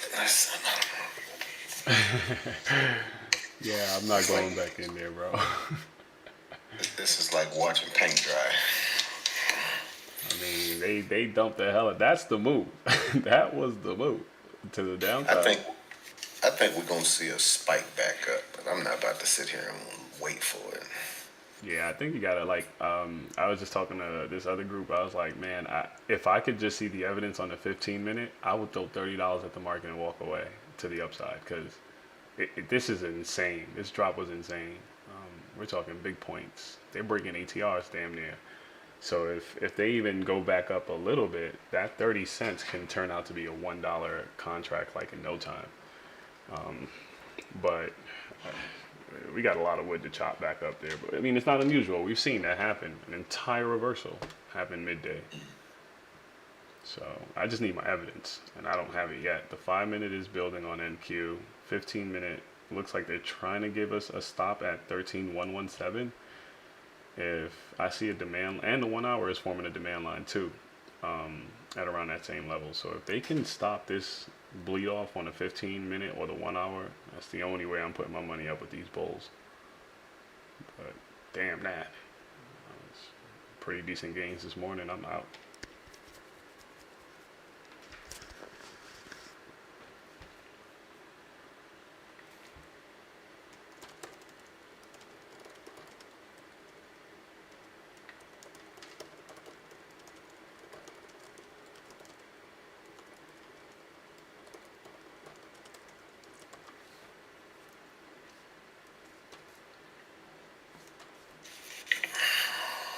That's what's funny is right back down again. That's why I'm glad I didn't even get out. I just left my stuff where it was at.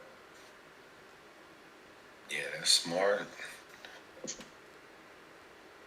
I have that same hourly up channel that Spark was looking at. Is trying to get back in there. How I have mine drawn. It kind of broke, peekabooed in. Now it's back out.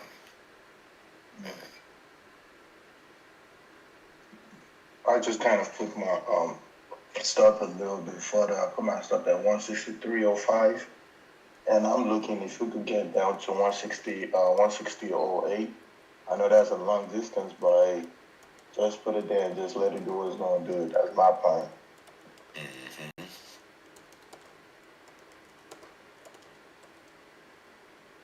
Cause Tesla do be out in the range sometimes. Yeah, it does. Tesla has crazy range like all the time. Honestly, that shit moves 10 point increments. I think as of right now is on 416, so that should probably begin at like $3 on it, or 3 point. Let's see. They're holding the base. Can they pop up though?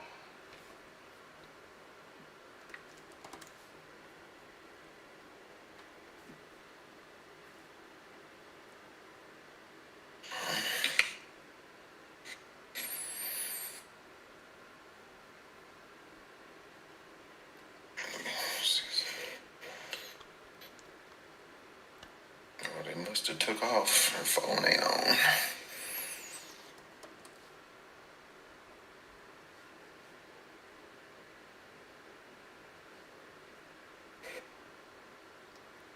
SPY's about to break the lows again. That's gonna trigger another flush. I'm hoping we get a W bottom right here. Yeah, that's what I'm looking for. Yeah, I think this market's trying to juke a lot of people right now. I think it is. Like the way that it's moving. Yeah, you look at Meta. I didn't even notice Meta has set like a couple of higher lows on the 1 minute. You got Microsoft that's kind of W bottomed, a little ugly W bottom. Google W'd off of 103.71. The thing that I think about is that if the SPY or the NQ gives a swipe, they're probably not going to let people get in. They're probably just going to keep on swiping it up. So it's like if you're playing for a trend change, you have to kind of get in on the downtrend with minimal size and broaden your range so you don't just get stopped out. And that's how you kind of are going to have to build into a position like this. Because I think that if the NQ and the SPY do manage to reverse the trend, I don't know if they're going to give people opportunities. I really don't.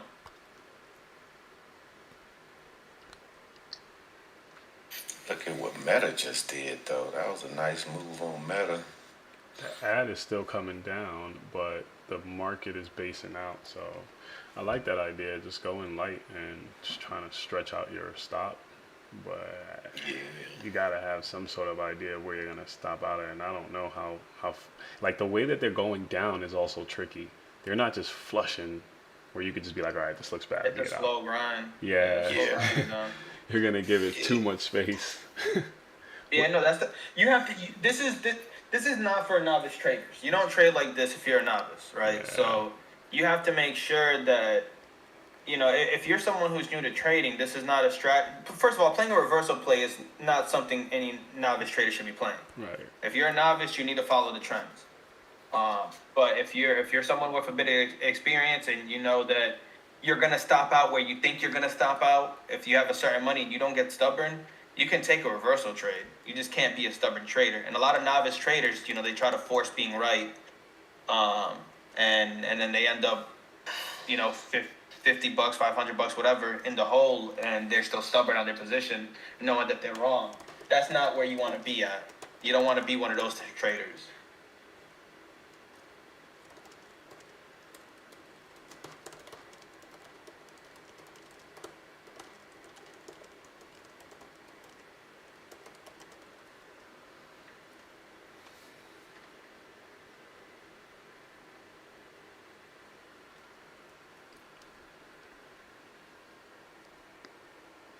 Yeah, I just got that burning Tesla. Hopefully they keep going down. That's what the ad is looking like. It's like this thing is just gonna cave at some point. This is just a flag or consolidation. But that 15-minute looks like they're holding. V shape, V shape. That'd be so sick. I mean, Papa Jerome is speaking tomorrow. How low does this market really want to go before the fucking Don sits down and talks? Like, Yo, how low are we really gonna go before the Godfather comes in? speaking Like, of, do you think it's a bad idea to get some really cheap 2-day contracts and something that expires tomorrow? When he talks, if this market fucking reverses, you lit. I mean, you know, you just have to be willing to accept that risk. Whatever money you have, you have to be. I'm not gonna say there's something wrong with it. I would just say that make sure you get contracts where you're not afraid that if they go all the way to zero, you have to be accepting of that. So there is no right or wrong, right? Like I can't say that's the wrong thing because we know when Papa Jerome speaks the day before where we're trending kind of like when we trend down, it kind of V-shapes back up and vice versa. If we trend up, it kind of comes back down. Yeah. So, you know, it's all just dependent on the person, and it also depends on if you're playing contracts. It depends on how much you're willing to risk, honestly. And you have to. The key is you have to be able to risk those contracts being worthless. Yeah, that's usually how I trade. If I ever swing, I have no idea what's gonna happen, so I only put up what I'm willing to lose. But just based on this down move, I don't think that's such a bad idea, right? Like.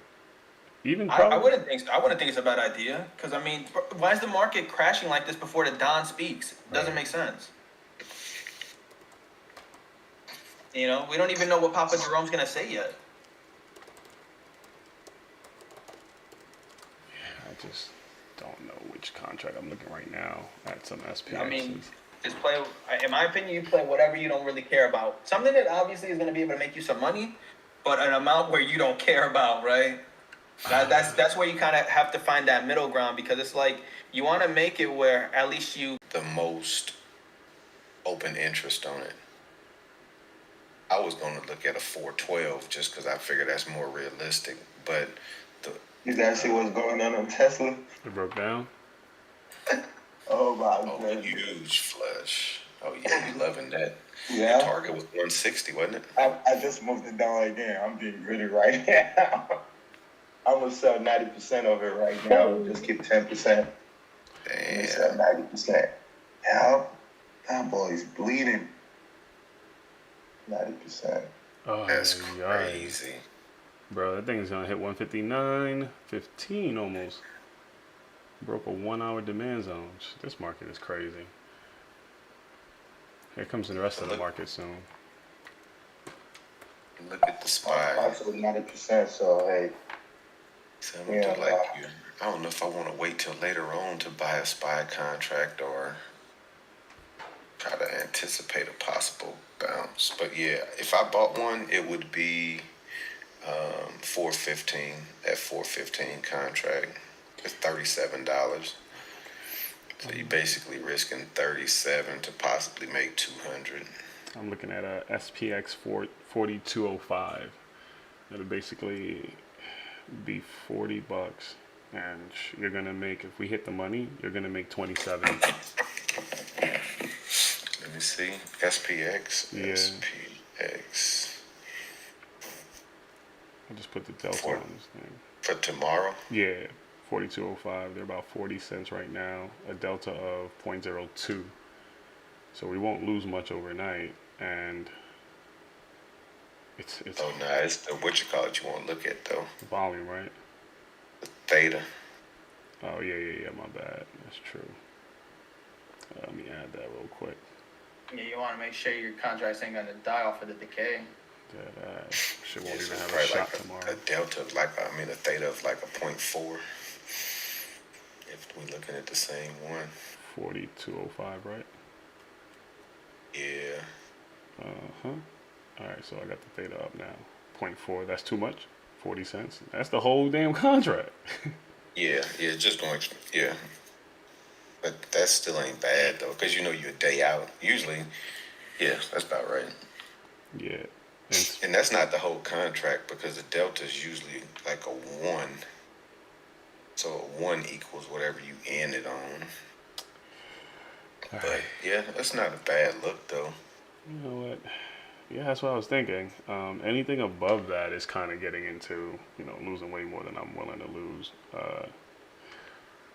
What if this thing keeps dumping? Then it's a wrap. Whatever. What do you? I kind of want to do it because there's what we're all saying. There's no way this market just dumps like this. Someone just posted Fed meeting started, corporate interest rates rising, which is not good for stocks. We can begin to get more aggressive on the short side. Look to short 70 tick rallies. And SPY just broke down. Maybe we could wait till the end of the day until this thing freaking decides to base out for real. Yeah, that's my thought. I'm looking at this SPX chart. Look how ugly that is. Yeah, that thing is crazy. This thing, I'm looking at the 30-minute chart going back last Thursday. We've gave back everything this thing made since last Thursday. Yeah, SPX is a monster, man. That thing moves crazy. I mean, it's the same as SPY, but I mean, the market's just moving crazy, honestly. It just across the board. I mean, you look at some of these stocks and stuff like that. I mean, everything's kind of just moving crazy. There was definitely range here if you pick the right name. Right. I'm thinking. Yeah, I'm gonna wait till the end of the day. The crazy thing is, I had Nvidia. My mindset. I had Nvidia loving a short, and I didn't take it today, which was a mistake. I probably should have. I should have, but it's what it is. You can't nail everything all the time. So I think I'm gonna grab one right here. I might risk 2 of them, but I might grab one right here. SPXs? Yeah. For mañana? Yeah. And then if it goes down some more, Our dollar costed a little cheaper. You looking at the 4205s? Yeah. So basically, risking $40 as it stands right now. Gotcha. Damn, I didn't even look at bro. Chewy was going up. This market could not have survived that. Yep, they got killed. Chewy? Yeah. The dog company, bro. I just ordered something from them. I'm long a month on this thing. Had a good day yesterday, but today, it kind of didn't fall. It didn't tank too bad. It only went down $1. Yeah, that's my. I just ordered something from Chewy, dude. That's where I get my dog food and his treats. Yeah. Slow grind to the downside on that thing. Chewy's the shit, bro. If you own a dog, Chewy is that guy. Delivery, love it. Yeah, Chewy's the shit. Oh, there goes that contract. SPX.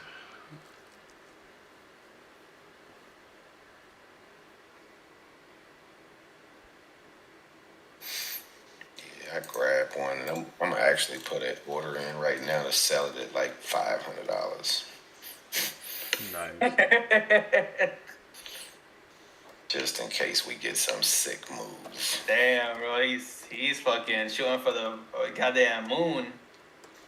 Yeah, because I'm about to shut my computer down. It literally would have to. Oh, good gracious! I just looked at where that's at. But again, this contract this morning was selling for $4.30, and it has grinded all the way back down. Yeah, So, they kill it. They freaking demolish it on the down moves like this. yeah, so I'm thinking if we get that same type move back up, it can start making good headway. We'll see. Yeah, here we go right here though. Looks like we got a nice bounce.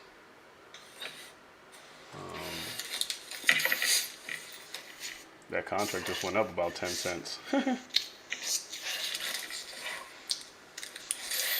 like I say, if it goes lower, that only means that it's gonna drop maybe 20 more cents.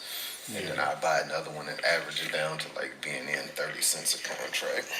Yeah, what I'm gonna plan to do is wait for the 230 theta to kick in and then see how the option charts kind of adjust from there. Because, I might find something even better. If this thing keeps going down, I can step up and buy, the 4190s maybe, if those things come down from $1.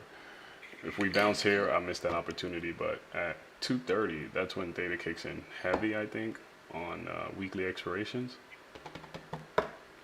So we'll see. So basically risking if we bounce now, opportunity gone. If we keep consolidating, it's still there. If we drop some more, I get something cheaper. That's basically the scenario. All right, boys. We'll see what happens. I'll come back at 2. Yes, good. Good luck out there, man. This thing is paying out thousands today. All right, take care, man. Later. If we get on the right side of it, you can get that heat. All right.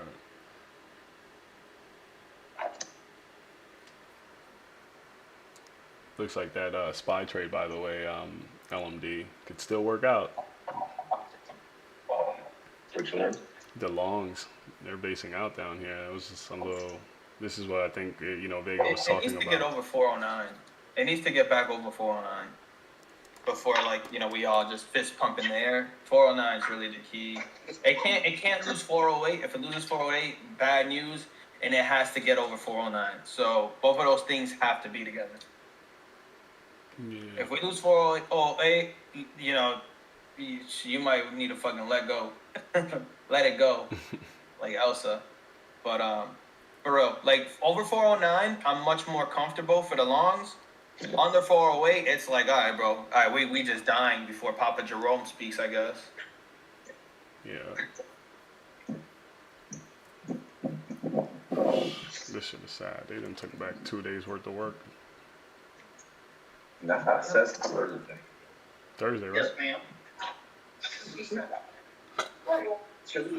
Basically, the launch zone. Yo, Evan, are you still here? Oh, he has his mic muted. I wonder if he knows he's muted. Oh, you're here? Are you just reviewing trades? Yeah. I'm just going through the past few months and just trying to find my edge based off like what I right when I was doing wrong. Have you found anything? Yeah. I found out some stuff. More so what I'm doing wrong. But yeah, it's a process. So. Well, if you find out what you're doing wrong, you can just avoid that, and then that kind of expedites your edge. Yeah. Right. That's where I'm trying to start. I'm trying to see what I'm doing right, and then create like specific rules for the entries and exits. Mm-hmm. Yeah, just give me confidence to take the trade, I guess. Yeah, I feel that. So we'll see. I've got like 4 months trades, so it's taking me a while. But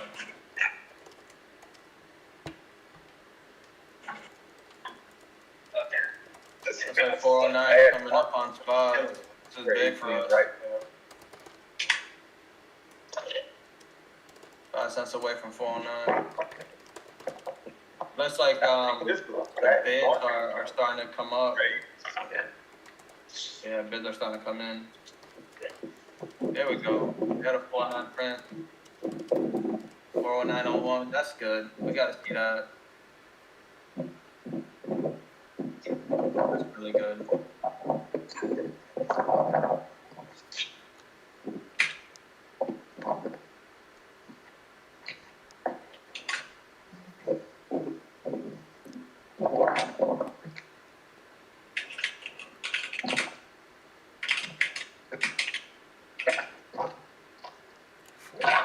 Should just jump to 410.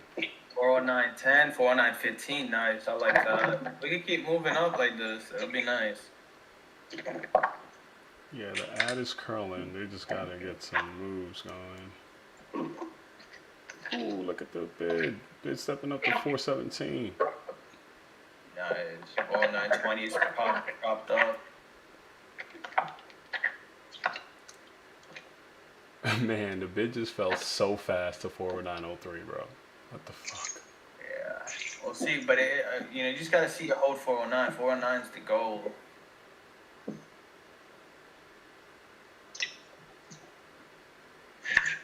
That was super fast.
It is 15-minute setup demand. Oh, I want to show them down.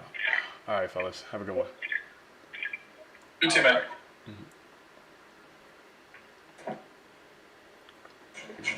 quick.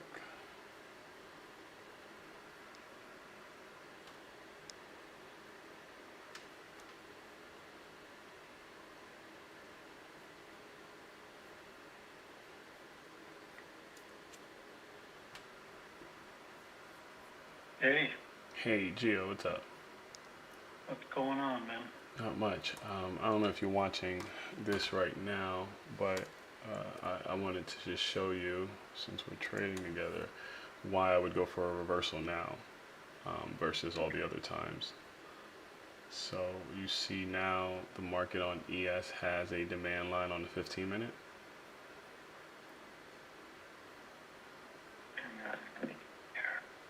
Mm-hmm.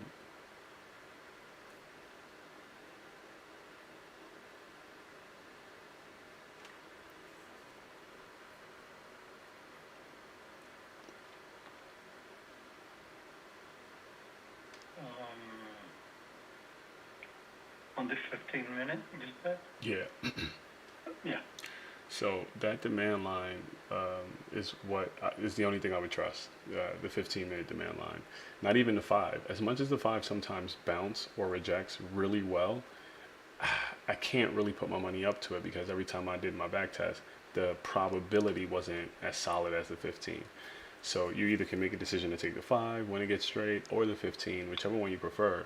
But basically, I'm gonna put my money up where there's high probability.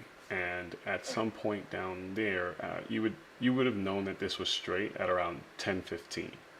So if the play is to get in when they break below it, that next 11:30ish kind of candle on the 15 minute, or yeah, what that broke below, that was your trigger candle. When they wicked back up the way they did, you now you have to make a decision. Do I want to take this V-shaped up move, or do I want to wait for a double bottom from this bounce?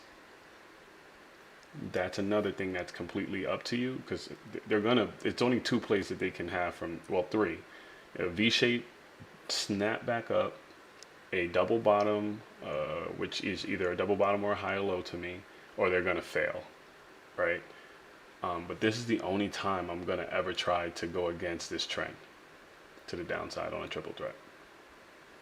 And so far, you see like the probability is a lot better when you put your money up during this case. So it's just a rules-based trading. Triple threat, go with the trend. 15 minutes stops. You should get the hell out of there. If you've seen this and you were in that short, just great move.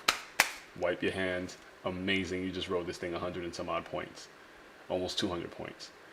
Of course, that's more hindsight than anything, but yeah, this is the only time I would go against that. So I only have 3 setups: the trend trade, the reversal trade, which requires a 15-minute demand, and the flush play, which we talked about earlier.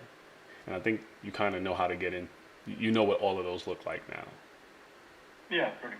Yeah, so if the market doesn't give you those, like if you just stick to those rules, it would eliminate, I think we're going to do this now. I think we're going to do this now. Even if they fail, it wouldn't even matter because I took what statistically should go up from this 15-minute demand. Yeah, so I just want to point that out. And if you see a 1 hour, take that. But it's going to take a longer time to form. So, Yeah. We'll see what ends up happening. The plan right now that I'm thinking is to go long on a 2-day contract, but probably spend like $30, maybe even less than that, like $20. Just kind of walk away from tomorrow's trading and see whether Powell can take this entire move back to the upside, breaking us out of this range. It's an idea.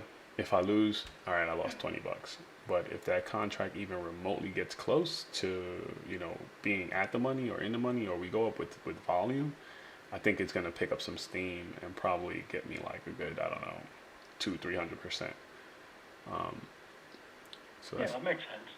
yeah, because this move today, I didn't even, after seeing your comment, like, so corporate interest rate rising, that's kind of what the news that came out today, or? Yeah. I saw it, I got the news at 9 a.m. I saw it, but I just missed it completely. I didn't even think about it. Yeah, I don't even. At least if I thought about it a little more, then maybe I would have been a little more cautious. Right. Or rely more on that, money zone, stay in, triple threat, for the whole morning. Yeah, it's scary because yesterday they chopped us around. You didn't know when to get in on the trend. Um, Yeah. yeah, but like I tell you, the hard part is sticking to taking that trend play. That's your A1 setup, and Yeah. trying to find that is not difficult, but taking it at the money is kind of difficult because there's three real targets. There's the 5 minute money, 15, and then the 1 hour. Today, they blew through the 15 on that move up that we got, and then they blew through the 5, hit the 15, and then we got our move down. That was just right, and it didn't really go crazy through the 5, but that's where the hard part comes in. So I don't really go into the trend play thinking that my entry at that money zone is going to stop and then all of a sudden reverse. I have to give it some room. Previous swing high is the only amount of room I'm giving you on that trade, or maybe even the 4 hour, the 15 or the 1 hour money zone. Because if you don't reject from those, you're gonna take me up to the moon. And so yeah, so like there's rules to getting in at the money zone. I know sometimes you might hear me say I'm gonna get in now, and it sounds like, oh man, this thing is shooting up. Like this morning, NQ was literally scary as hell to the upside, you know. But turns out that 13,301 level was solid, and that's just that was a 1 hour money zone at the time. So I'm just trusting what I see happens in the future based on past data, or I'm trusting what could happen in the future based on existing past data and just probability. So I don't really, I mean, I hope all of this stuff kind of helps you get away from like the fear of executing. I don't think you were afraid of taking the longs whenever you thought the market was going to reverse. But now I hope that if you can get a little bit more methodical with it, look at this pullback that they're doing. So this is the double bottom possible entry that you can take, risking the swing low of that wick that came in. If that wick, where whatever buyer moved the market from the lows to the top with that much volume, doesn't step in, theoretically, I don't want to be in this play. So you need to come in and defend my position because I'm backing you with my money, or I'm just gonna just stop out. But I'm respecting how price statistically moves. It usually gives you this double bottom higher low opportunity, and then they'll just like either send it up or something like that, or he's gonna fail. And if he fails, no problem. But now your risk on NQ is about 12 points. It's moving away now, so whatever. But 14 points, and you can't really think. You almost gotta like, all right, that was what I was looking for. I'm taking that entry, and good luck. But you gotta be willing to take the loss when it goes there, and hope that in the grand scheme of things, after a week, a month, 2 years, it just kind of works itself out. At least it's something that I think I'm getting to, but we'll see. But yeah, it's nice. No, it's good. Good advice and ideas. Yeah. And there's always two sides to trading. Like the money zone on the 5 minute kicked ass just now. It brought the market all the way back down for a double bottom. The same exact play that I told you had a 14 point opportunity just went up back to the money zone. Something is happening that you just can't really make too much sense of it. It's still all random, but just from you watching and us taking 2 to 3 days worth of trading, I think you see how crazy it feels to take that short at that money zone and then be like, oh shit, it happened. They went down. And how crazy it feels to take that double bottom play and be like, oh wow, we bounced. And at least now you're defending profit. If they come back down and break you even, whatever. If they come back down and hit the lows, at least you didn't take it way up here, because you would have to deal with that pullback. So it almost becomes like, try to develop, and this, you don't have to follow my edge, because again, it seems very crazy. It seems like you're throwing money at the market, but I'm not leaving until you break that structure. So if you come up with something that kind of works with your style, that's where I want you to get, just from understanding why I'm taking the trade. More the psychology, not like the execution. The reason why I'm taking this trade is because if they break this double bottom, my risk is small. I'm not going to take it at this money because if they come back down or they keep wicking up and down in this zone, it's going to trigger your emotions. It's just what they do. So yeah, the more we trade, I think the more you'll get it. But this 15-minute move to the upside is in play. It could fail. There's nothing you can do about the randomness. But we do see. We'll check back in, and I'm gonna get off the damn charts because I'm promising myself to kind of live life. But we'll see what happens when we check back in. It's all good, man. Thanks. Thanks so much. Yeah, for sure. So yeah, we'll talk All right. later, bud. Bye.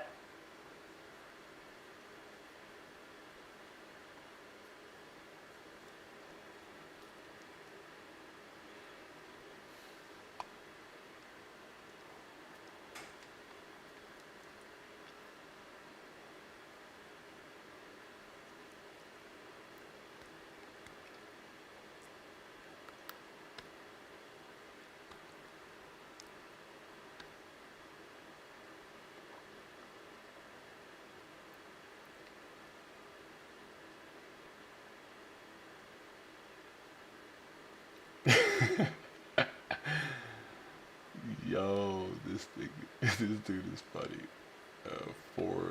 So a lot of people are long in this bottom here at on ES. We'll see if it triggers. If it doesn't, whatever. Like I said, it doesn't really matter. You just got to take your shot from what you see happen historically. There's some fat selling coming in. Still hanging on tight, zero supply ahead. I need low of day to hold 100.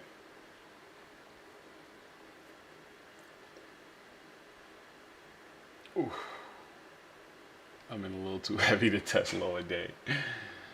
This is interesting to see how like traders go in for that swing.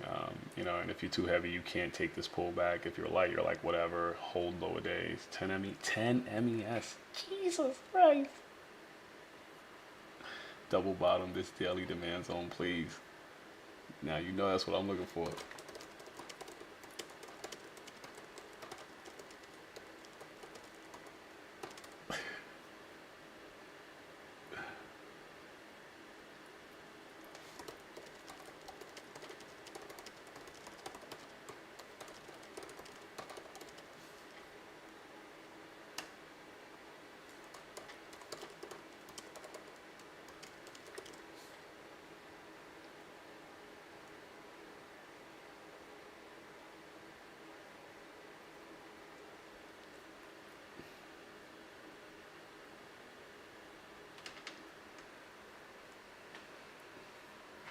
All right, so this is the setup. 15-minute has demand, right?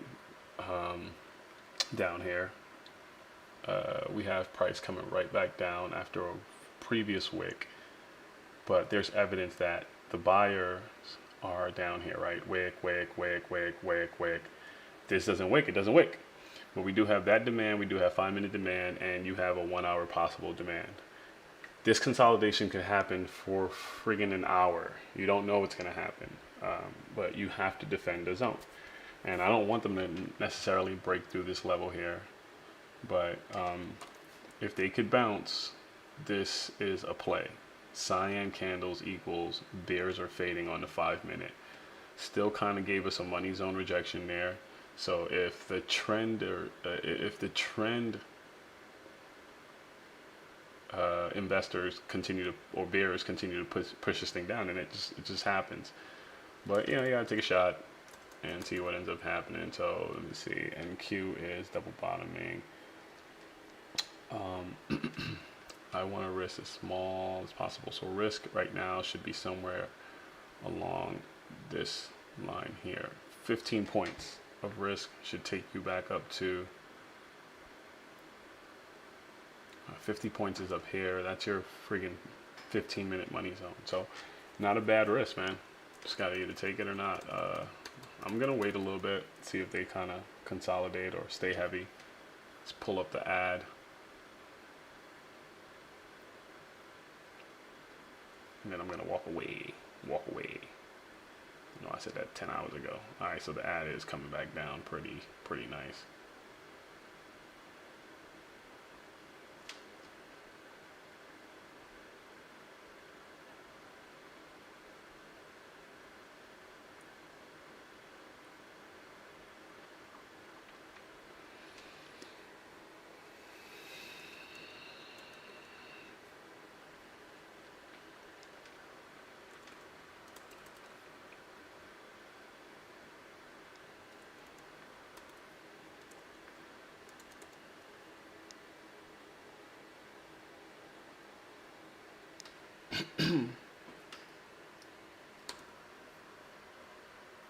Remember what we said, if they break the trend on a second swing,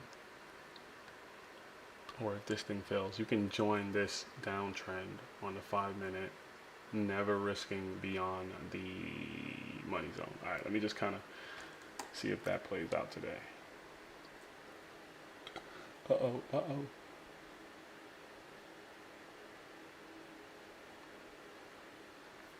Uh-oh, uh-oh. All right, let's see what happens.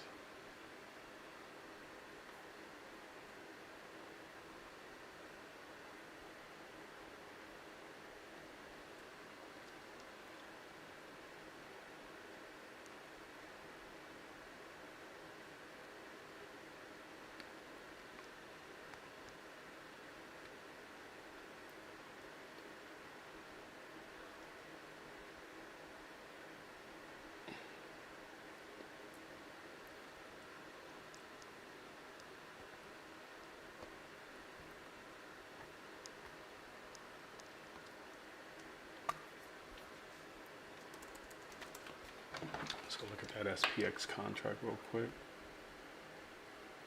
So back to 45. I'm eyeballing this damn thing, baby.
Camacho.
And there goes the play. Double bottom retest, break of that line. Usually the Bears have kind of gotten to that point where they are exhausted, but nice little bounce. We need some more work. We need this thing to change on, meaning like more buyers need to step into the market. Okay, so that looks good. Let's see if they continue.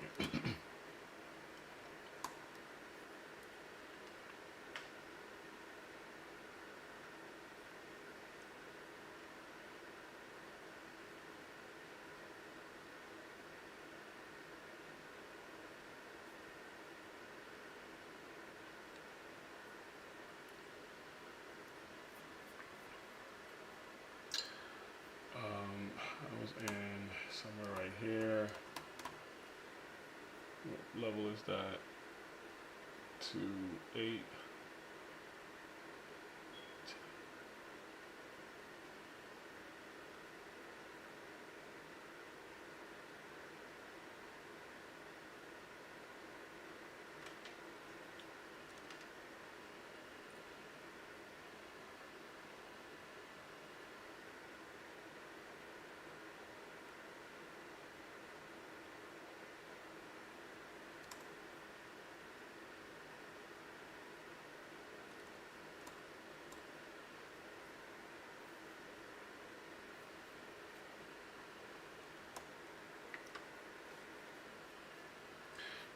So 2.8, right? So 2.8, somewhere right here is where we are taking this potential play, risking, really you can't risk too much, but 0.8, 18, 2.8, right? Like that's your 20-point risk setup, which means you have to go about 2R on this. 1R is from 2.83, 848, right? Why is this thing at 4.6?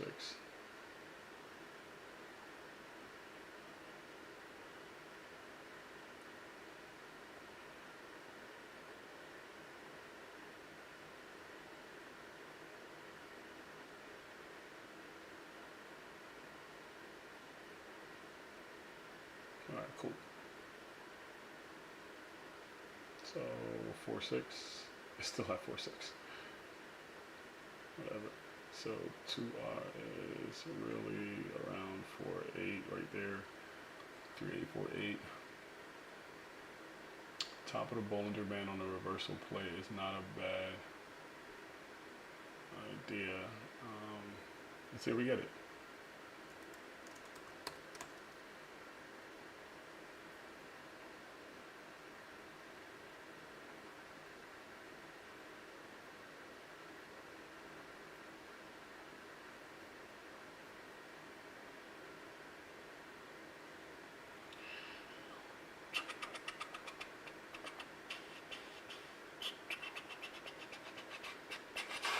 Five-minute haters coming in. Let's break through those guys. Come on.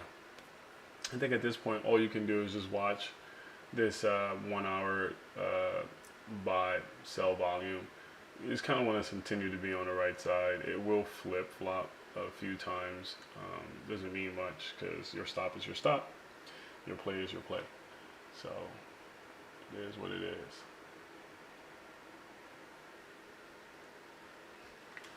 if the trade is good, they shouldn't give anyone else any opportunity to get it. It's kind of how I view it, but sometimes they can consolidate, making it super tough. So we'll see.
All right, so we're about 1 hour on this trade right now.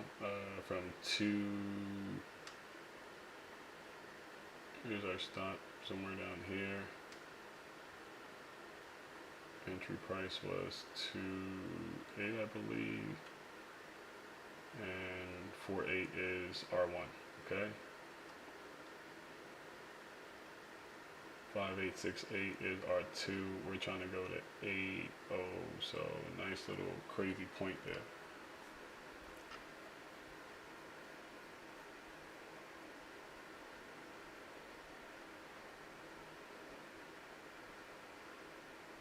We still got the ad coming up. We just need a nice pop, and this thing can go. Oh God, Jesus, don't do it.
Marcus said, "You thought I was feeling you?"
Alright, so we got another pullback. It is what it is. Got my alerts, and we just kind of have to, you know, be at the mercy of the market.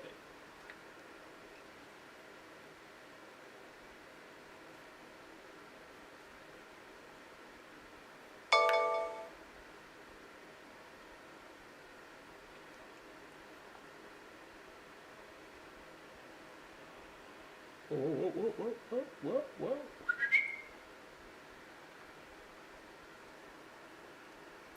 There you go. Send that motherfucker.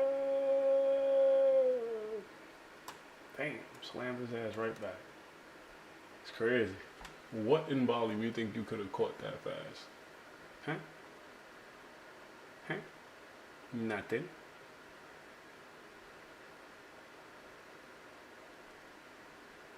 There goes 38 on the bid. On the ass, sorry. 38 on the ad, on the bid. 40, alright, there you go.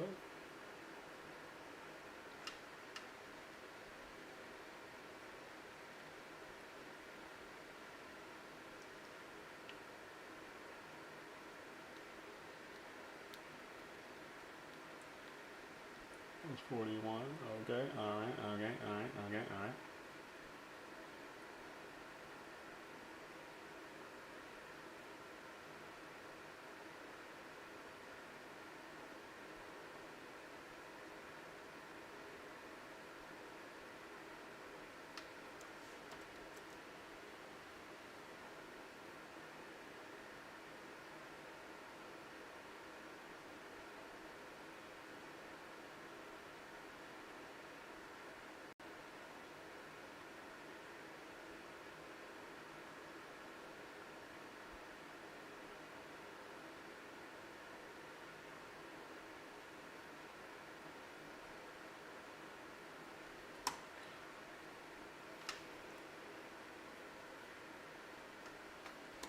The ad looks good, right? The ADUSD money is coming into the market.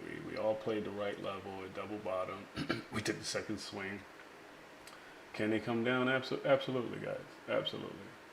This is no one's game right here. We take out of that 16, 8, 8, 16, 11. All right, cool.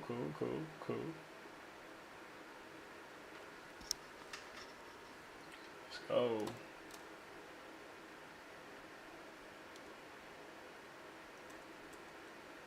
Yes, looks like it's moving.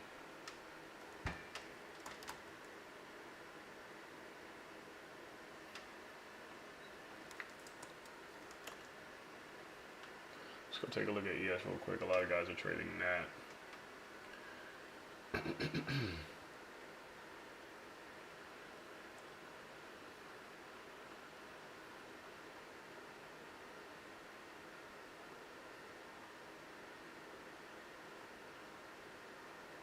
Top of the Bollinger Band is 20 something on ES.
30 points right there. Well, 30 points. Ooh, ooh, ooh. Let's go check out our NQ trade. MNQ, by the way.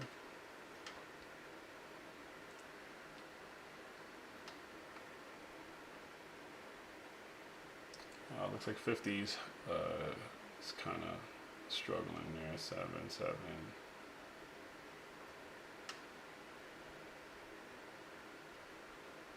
All right, a little pullback. Yeah. All right, all right, all right.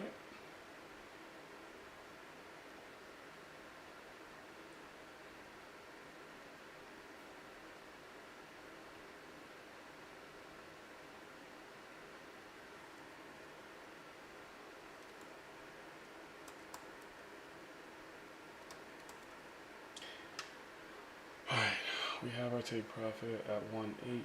Trying to get to 1.8 on this thing. Somewhere up here. Sell limit. Alright, cool. Trade is gonna be free, I think.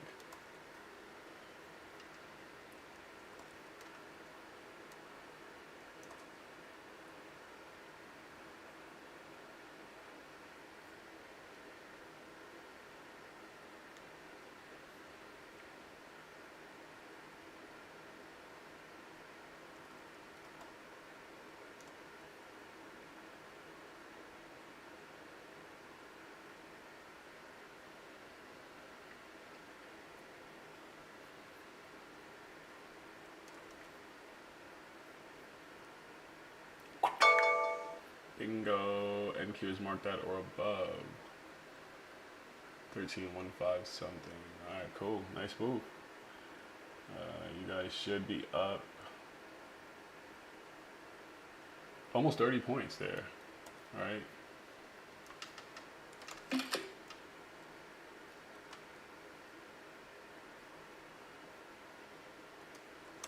There we go.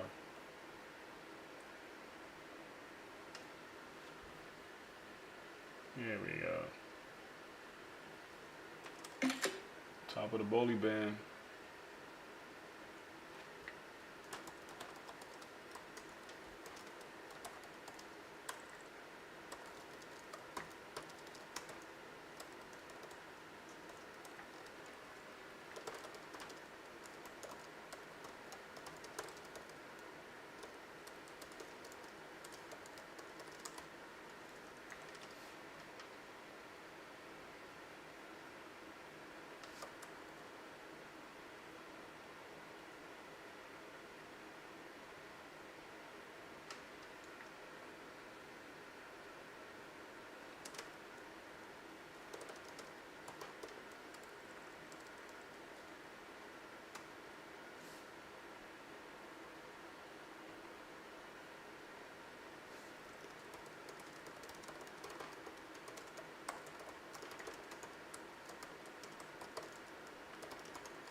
Yeah, so we got some nice price action to the upside on the ad or the USD that kind of is mimicking how NQ is moving and how SPY is moving. But the reality is that you kind of want to,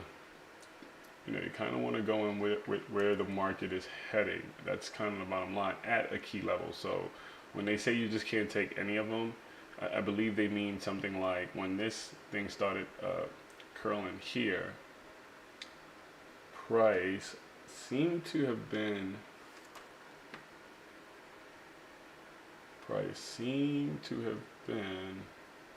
yep, that was right before, but that actually would have been a bad kind of shot, but it was right before the demand on the 1 hour, which failed.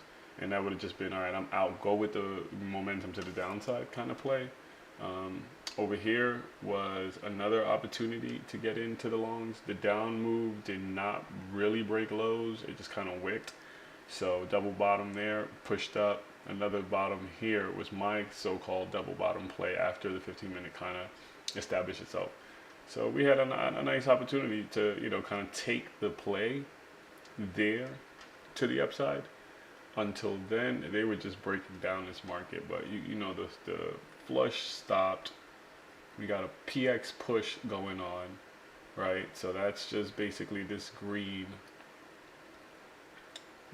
line that's happening there. We talked about this yesterday, just entering when this green line kind of shows or presents that there's bullish activity. Here's a bearish one there, so who knows. But right now, we like the bullish traction we get into the upside.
Woohoo!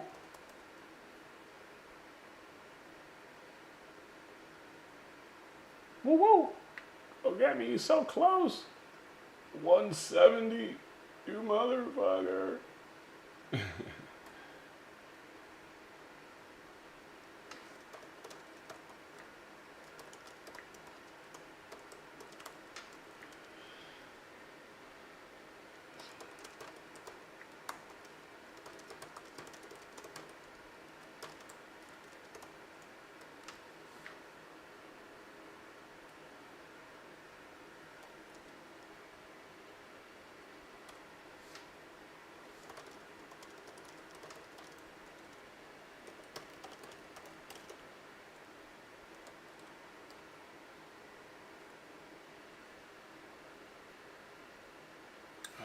That money's in rejection.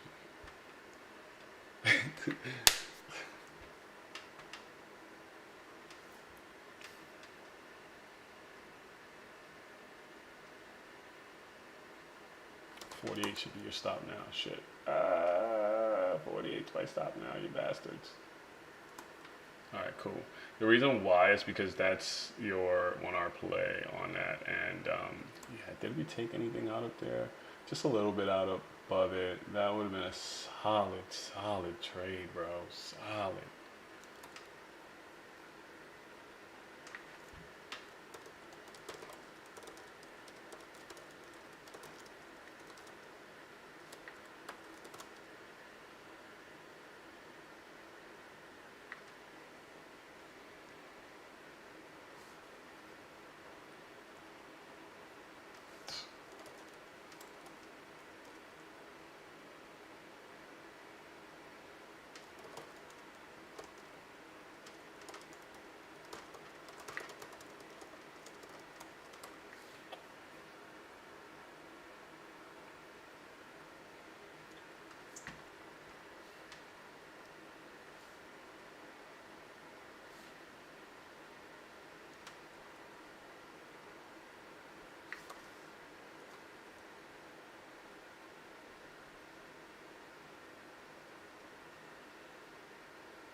No, you don't, motherfucker. Don't come back, my friend. Don't come back. Go!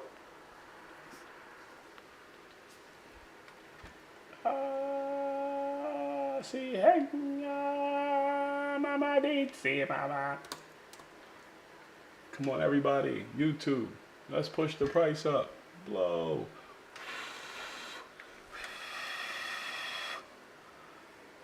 It's kind of working.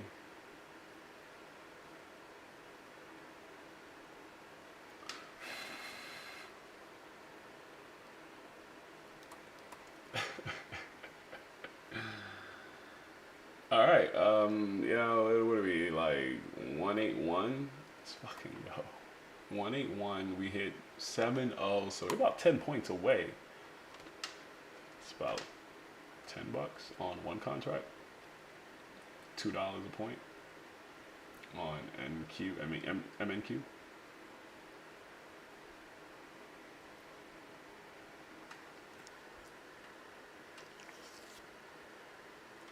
That's gonna stop me out if they get below that candle.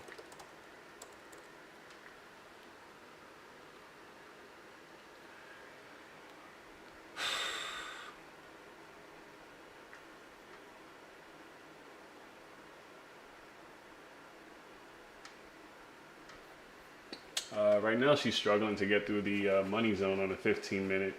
Shorts are coming in, trying to, kind of bring the market down from that level.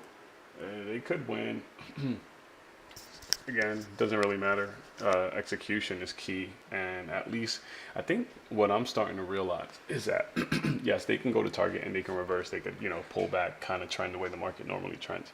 However, you have to at least take out more than you're going to lose on every single trade. Until that happens, it kind of becomes like the next time you try to take a swing, and hopefully your edge is, some high probability.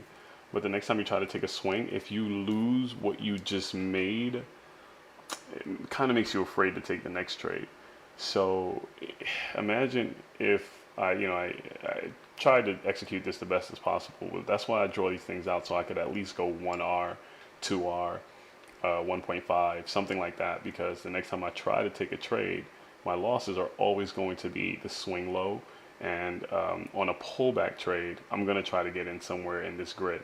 This grid here, just so you see that there's no playing, there's no fucking around here, was 16 points, 17 points, 18 points. There goes your 20 points. So I couldn't let them kind of pull back too far without taking a trade. And when they started pulling back on this candle into the kill box, I think I executed this one a little bit different than how I would normally execute. On this pullback, when they started coming into this little weird basing out, I should have just pulled the trigger, only because my risk now would have been 6 points. So the upside would have been crazy, 63 points to risk 6 points. Right now we risk anywhere between 16 points to make 54 points. So 6, 6, 12. 32 points is R1, and we're taking stuff out right here on this swing. So and we could take this last one out here for 50 points. You're still making more than you're gonna lose. So the last one I'm trailing up again. We made it, close the 5-minute candle. So I'm out at 60 at works. So they got 6 points to pull back. Look, that's a nice push. I'm out at 66 if they pull back. Could just take this 69 and just call it a friggin' day. Yeah, I'm gonna kill it. All right, there goes that trade. We're getting a lot of wicks up there, 5-minute wicks. These are 3 5-minute wicks. They could continue on this push phase, but I'm not gonna risk it. I think I did good taking this thing all the way up to 67, which puts me at 50 points. So 28, 38, 48, 58, 68. All right, more like 40 points. All right, to risk only 16. It's a good trade. I just got to get better and continue to scale in or scale up on the trade. And everyone would just never change anything, you'll just make more money. But the theory of losing will still be capped.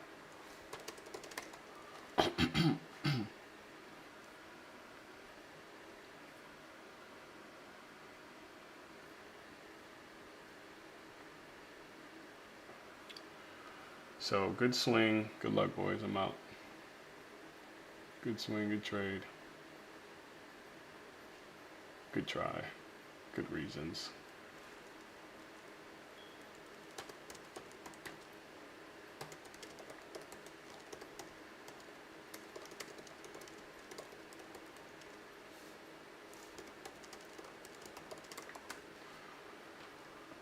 Alright, I'm gonna shut her down officially, guys. Good luck. You know what to look for. 15-minute reversal plays that just came up.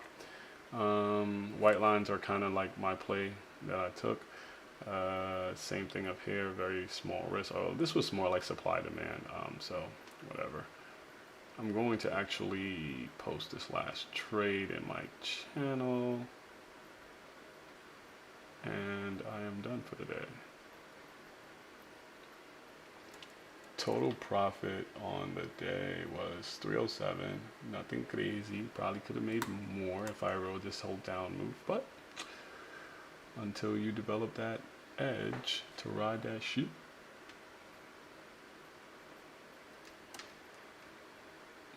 I guess the idea is there. So we had about 3 on this one. Took some out on the break. They got to 72. Nice. They're still shooting, man. They're still doing their thing. Go ahead, Bulls.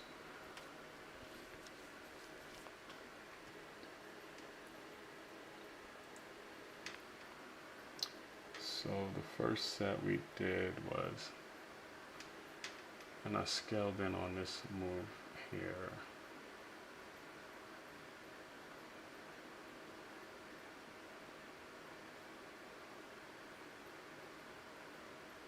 Caught another one right there.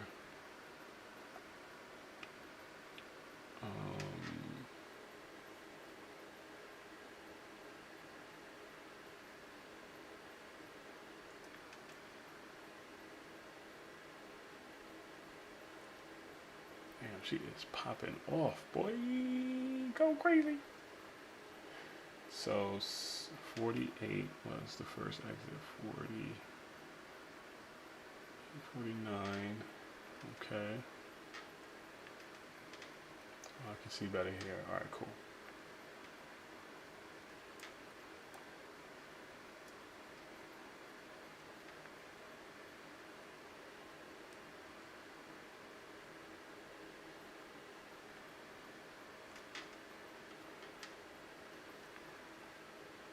Look at the high of this candle.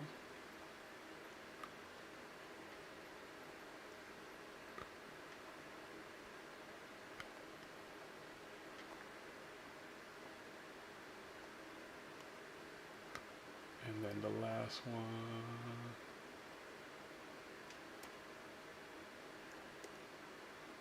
I just took out was right here.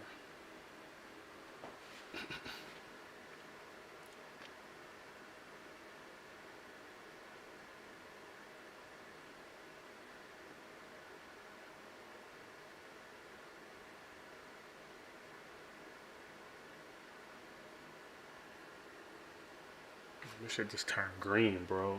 Bears are really giving up. So basically they could flip this trend to become bullish. As you can see, that green, it's consolidating according to the market. And you would have to take a step back to kind of really see the consolidation. So we're not really going anywhere. It is producing a W pattern with the trend going up, but it's just moving sideways from this high. So it's picking this up as consolidation. So I think the market has to be in a bull stack kind of condition for it to be true. Until then, it's just kind of consolidating sideways. So, and I think I might even have like a 200 in there as a potential, what you call it. So this is a bull market because we're above the 200, the 50, and prices above the both 50 moving averages. I think that's what that code tells you. on a pullback like this is going to register as consolidation. And as you can see, it kind of is, right? Like it's not just continuing to be a bull market. Now, the trend is kind of different. So this is consolidation in a bear market because price is kind of moving back. But this was a bear market, I think, when we saw that earlier. The flag situation is basically us moving sideways, kind of.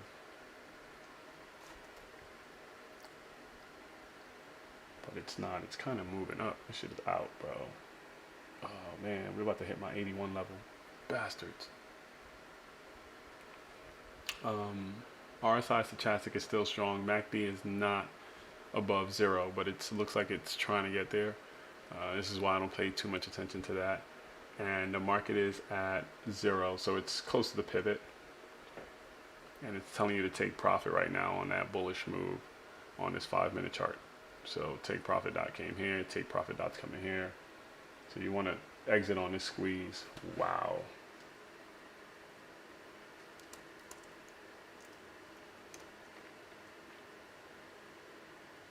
$80.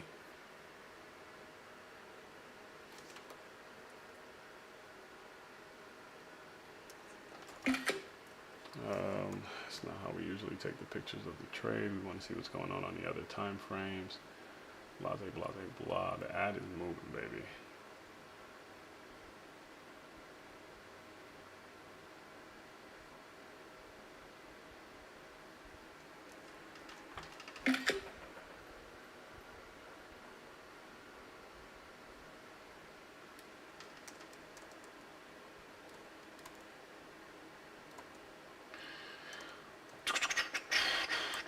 Post this in my Discord channel.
Alright, let's see. MNQ. 15-minute reversal, 15M, reversal, play.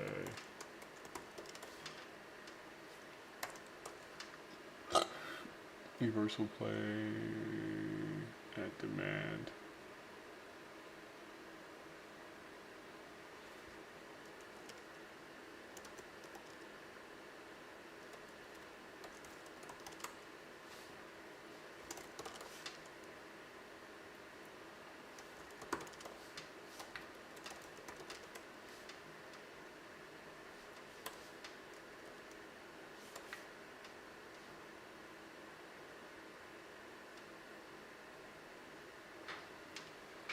It's the same. I mean, I do the same thing over and over. Lower, high.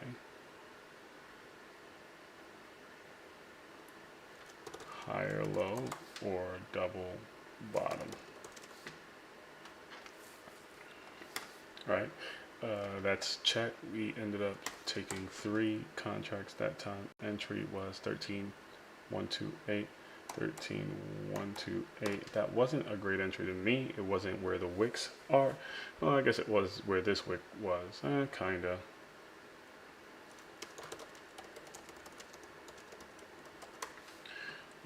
Stops was 13,109-ish. 13,109. So that would have been a 28.9. 19, almost a 19-point stop. Previous swing low was the reason there. Take profit was 13. 148, 148 at 1R. And then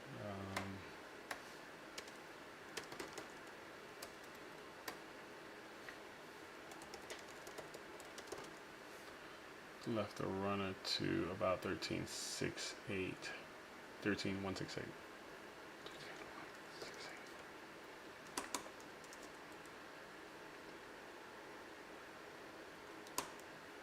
All right, so we wanted to target all the way up there at what you call it. We could still stay in this trade because ideally we just wanted to respect the money zone. All right, so that's really all you really needed to do.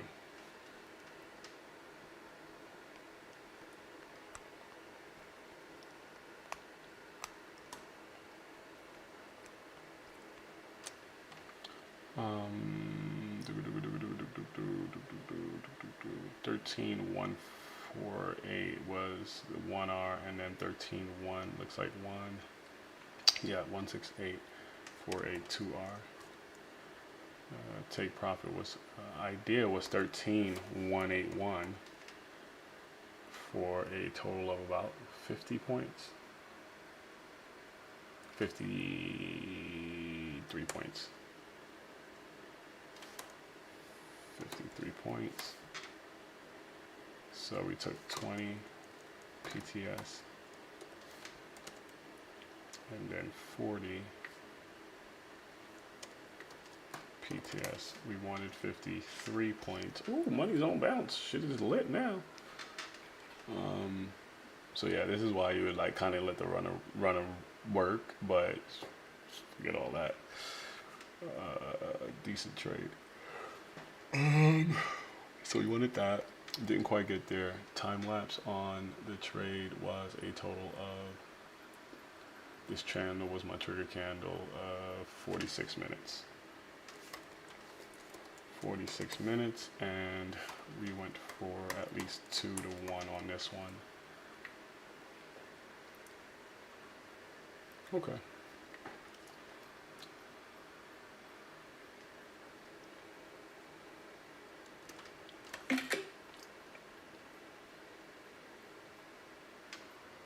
Oh shit.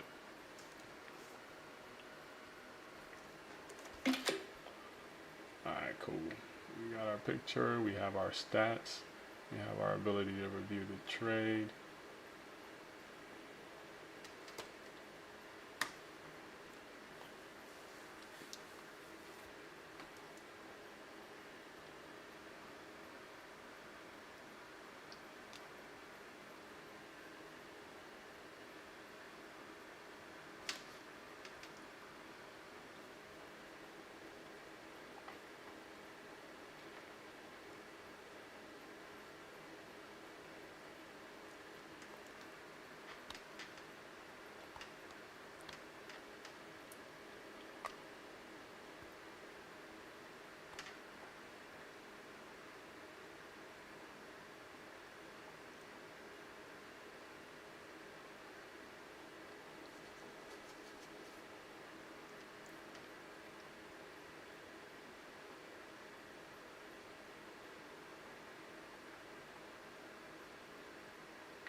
And just like that, your runner hits fucking target.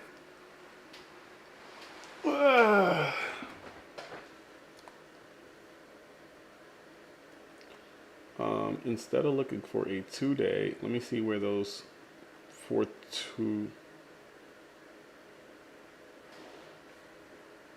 Nah, those things ain't moving nowhere. But let's see where these were a little while back. 41.25's view. 80 cents on 41.25s. It came back to about 1 and change, up 170 something on SPX now. Oh man, this thing could rip ass right now.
Target hit.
Alright, let's see how long this green trend is going to be, whether it's going to be short-lived or not.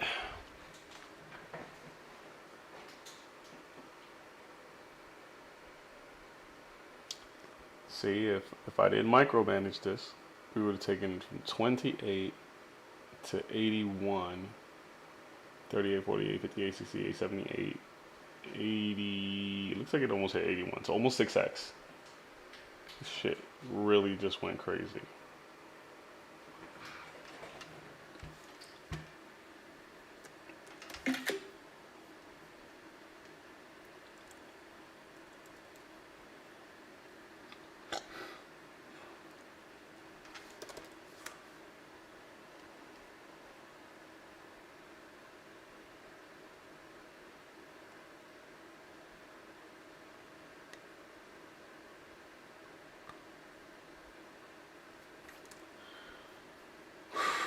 Alright, YouTube, shout out to anyone who took that trade. I believe we just went crazy, risking 20 points to make over 60 points. So that's pretty nice. 60 is 30 points.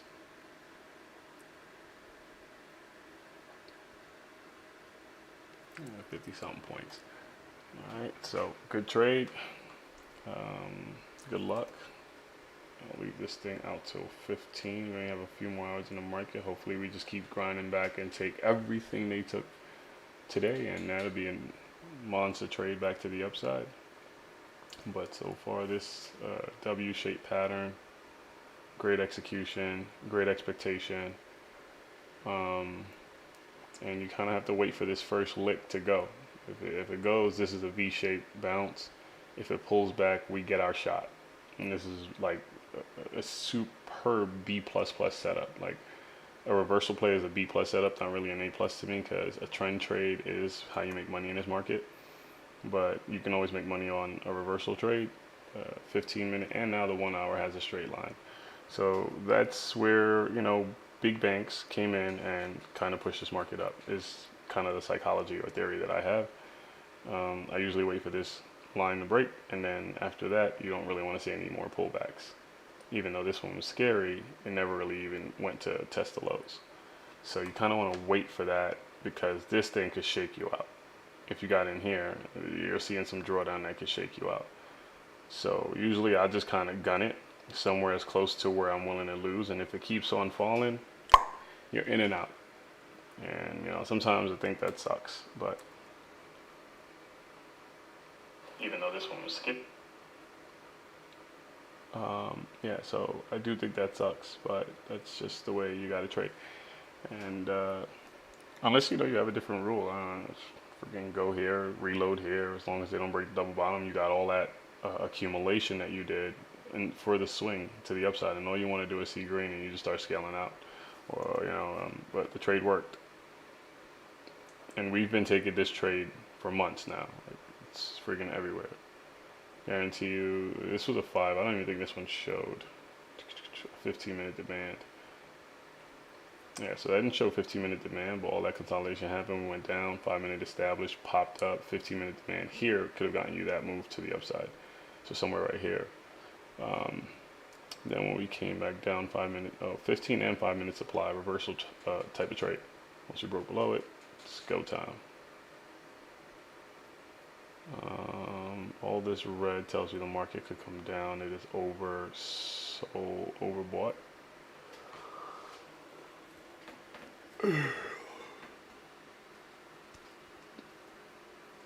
Imagine just accumulating all this money at the lows, up, accumulation, and then boom, one day you're above everything you accumulated with all those shares. Same thing here. Market's moving on. It's alive, definitely moving on its own time, and you know, we try our best to kind of play it, but these supply and demand levels are really paying us out. It's keeping us out of staying in the trade for too long, and it's given us really good rules to enter the market under what most people would just say this is a double bottom. Most people would just say this is demand, and all that is true. It's just the way we take it. So we wait for that 15-minute. And in the trend, triple threat, you know what to do. It's only two. There's only really two trades: money zone entry or a flush phase or push phase to the upside.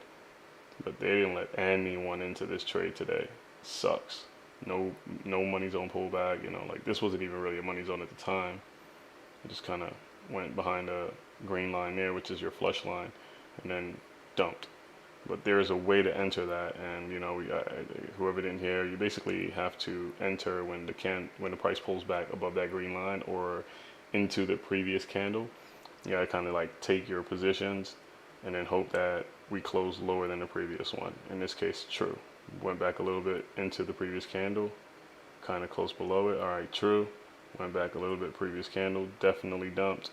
Went back, closed a little bit higher than the previous candle, but a little bit in the middle of the previous candle, so you don't have a lower low, but this is a good pause. Came back, slammed it. Same scenario, slammed it. Here's a good pause, flag kind of condition, slammed her, slammed her, slammed her, slammed her, slammed her. And then it kind of shows you that the force to the downside to break the Bollinger Band stop happening. So you can now start looking for a reversal, but we didn't move until literally somewhere right here. We didn't really want to take any reversal. We saw all this go up. You know, they broke the whole, SPY broke, I think 309 or something like that, 409. And we waited for that pullback to enter, and boom.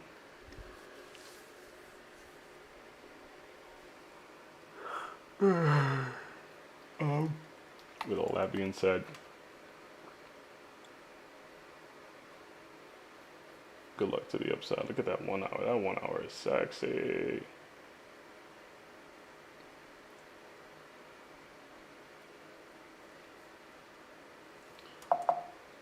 Put some ES on the chart.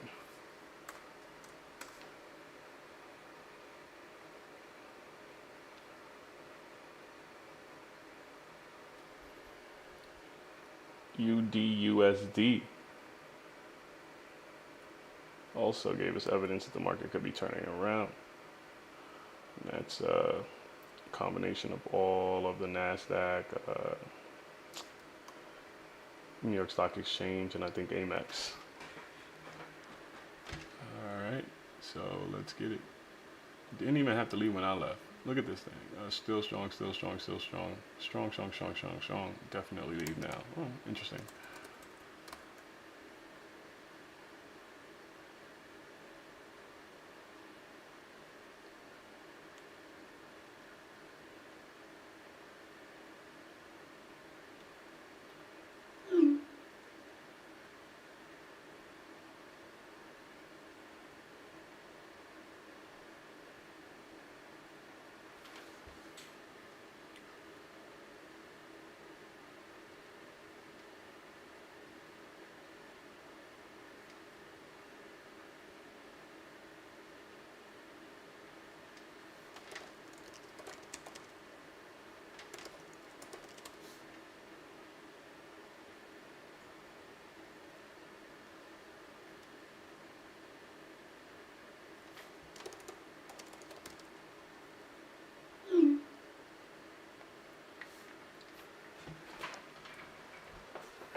start to embrace, it become your identity or your clothing.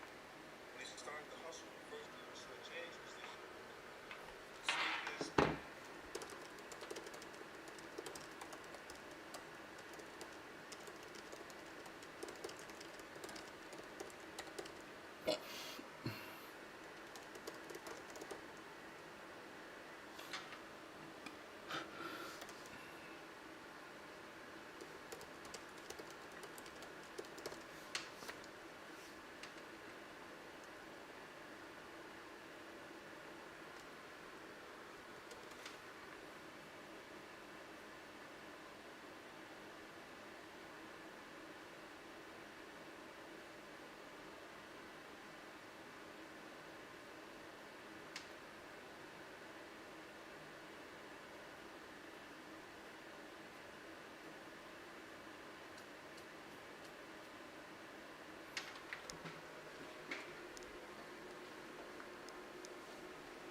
He's calling it way before it happens. Way before it happens.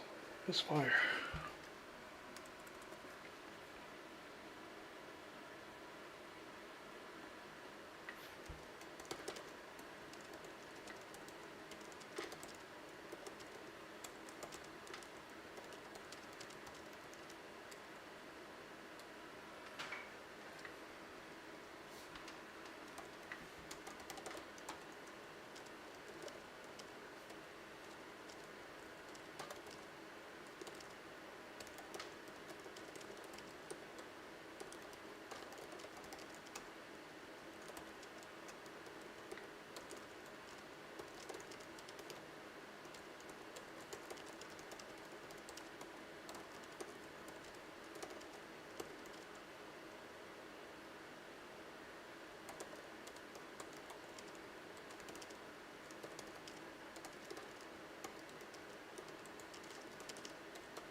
I know it's gonna be crazy. How are you?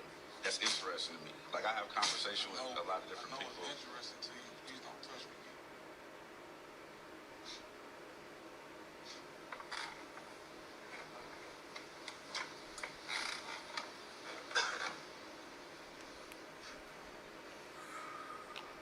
So what's next Thanks for for you? talking to me.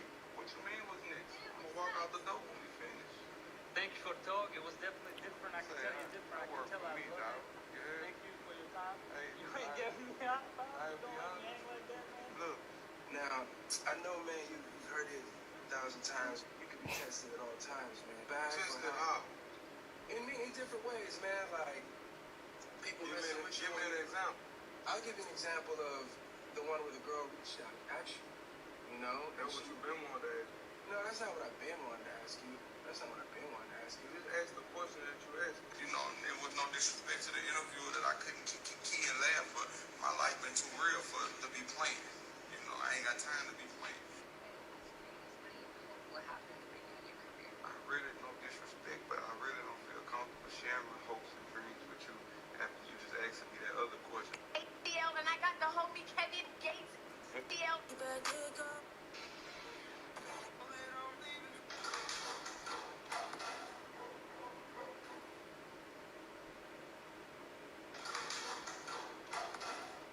Ladies and gentlemen, My name is Zani. I live in the mountains in northern New Mexico.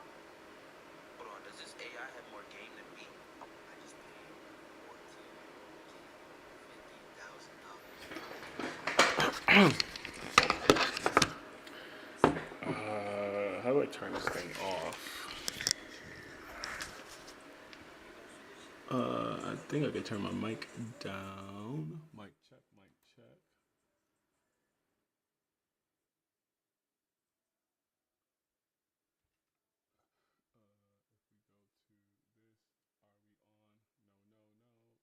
iRig, check, check, check. Oh, that's fire. Turn the whole mic down from the iRig. And I could still hear if there's anything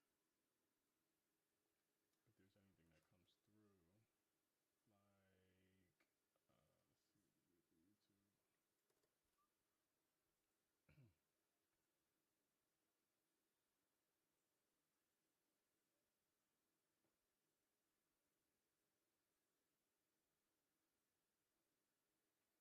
Let's see, YouTube.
Hey, what's up, guys?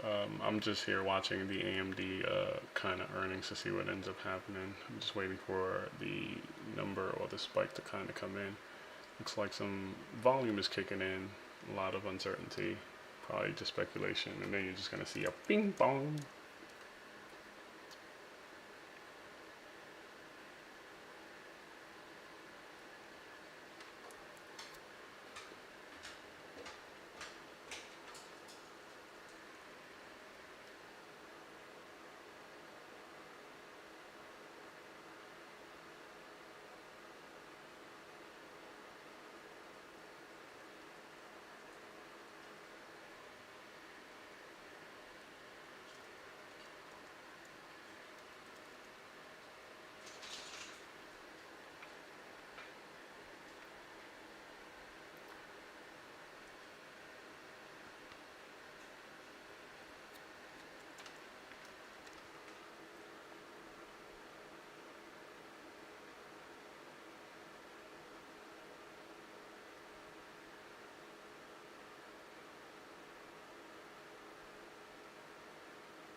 Stacy Rask on AMD. Roads lead back to Intel with you because Intel's on your mind as we're thinking about AMD. Well, I mean, to be fair, you could argue from a market standpoint, Intel's results may be somewhat supportive. So Intel's results were not good. They were objectively horrible, but they were actually better than expected on both PC and data center. And Intel thought that the PC channel, which has been undergoing a pretty significant inventory flush, ought to be normalized exiting Q2. So those things are somewhat supportive, I think, for AMD. They're in the same markets. Now, that being said, I actually do think Intel's print made the setup for AMD just a little bit tougher, particularly on data center, because Intel's results within data center, while they were bad, again, were better than expected. They actually beat fairly handily in the quarter. And so if AMD does not show a similar kind of data center upside, because AMD also guided data center down pretty significantly into Q1, if they don't show a similar amount of gain, you can start to poke holes a little bit into the share gain thesis around data center for AMD. So I do think from that standpoint, the setup is slightly harder, but the market commentary may be at least somewhat supportive relative to what were very low expectations. Yeah, when are you ready to declare that PCs have bottomed? Well, they may have, right? Again, so it's not just, for these guys, it's not necessarily just the PCs, it's also they sell the chips, the CPUs. And through much of last year and even much of the year before, the industry was over-shipping CPUs versus PCs. I think at its peak, CPUs were over-shipping PCs by 30%. They are now under-shipping by a very wide margin. Intel suspected that they were under-shipped the market by 20% in Q1. It may have even been worse than that. And so because of that, eventually you can't under-ship forever, right? So even if PCs themselves are weak, you move from under-shipping to shipping to demand, and that actually gives you a lift. But we upgraded Intel a little while ago. That was a big piece of the upgrade, was just channel normalization. It does seem like it's likely to happen. You cover NXPI? Sure. I mean, I guess I ask you that in the context of stocks up 3.5%. And, as we're ready to declare that, those kinds of companies are going to falter, it has a heavy exposure to autos, what's really going on there? There do remain some upside surprises, yeah? Yeah, so NXP, they had a pretty strong quarter, and so they beat and raised. And what happened in the quarter, their core market, sort of auto and core industrial, is still pretty resilient. And they've had some fairly significant weakness again in some of these consumer areas and China, and they were sort of less bad than they expected. And they're seeing some, recovery. They've got mobile recovering into the back half and some other things. And so those actually look pretty good. The margins were okay. I think the big question for them obviously is sustainability. I know investors are worried a lot about auto because it's been the last market that's holding in. Everything else has sort of shown signs of rolling. Auto has still been very robust, but again, it can't last forever. You go back to those same kind of analysis, semis versus end market, auto semis versus auto shipments. Right. And they've massively diverged over the last couple of years. And I think we're shipping, I don't know what it is, 50 or 60% above the historical trend line in terms of content. And people will point to lots of things, EVs and pricing and everything in terms of driving that content up. But it's a very big gap. And so people have been wondering about sustainability. For now, though, it still looks like it's going. All right, good stuff.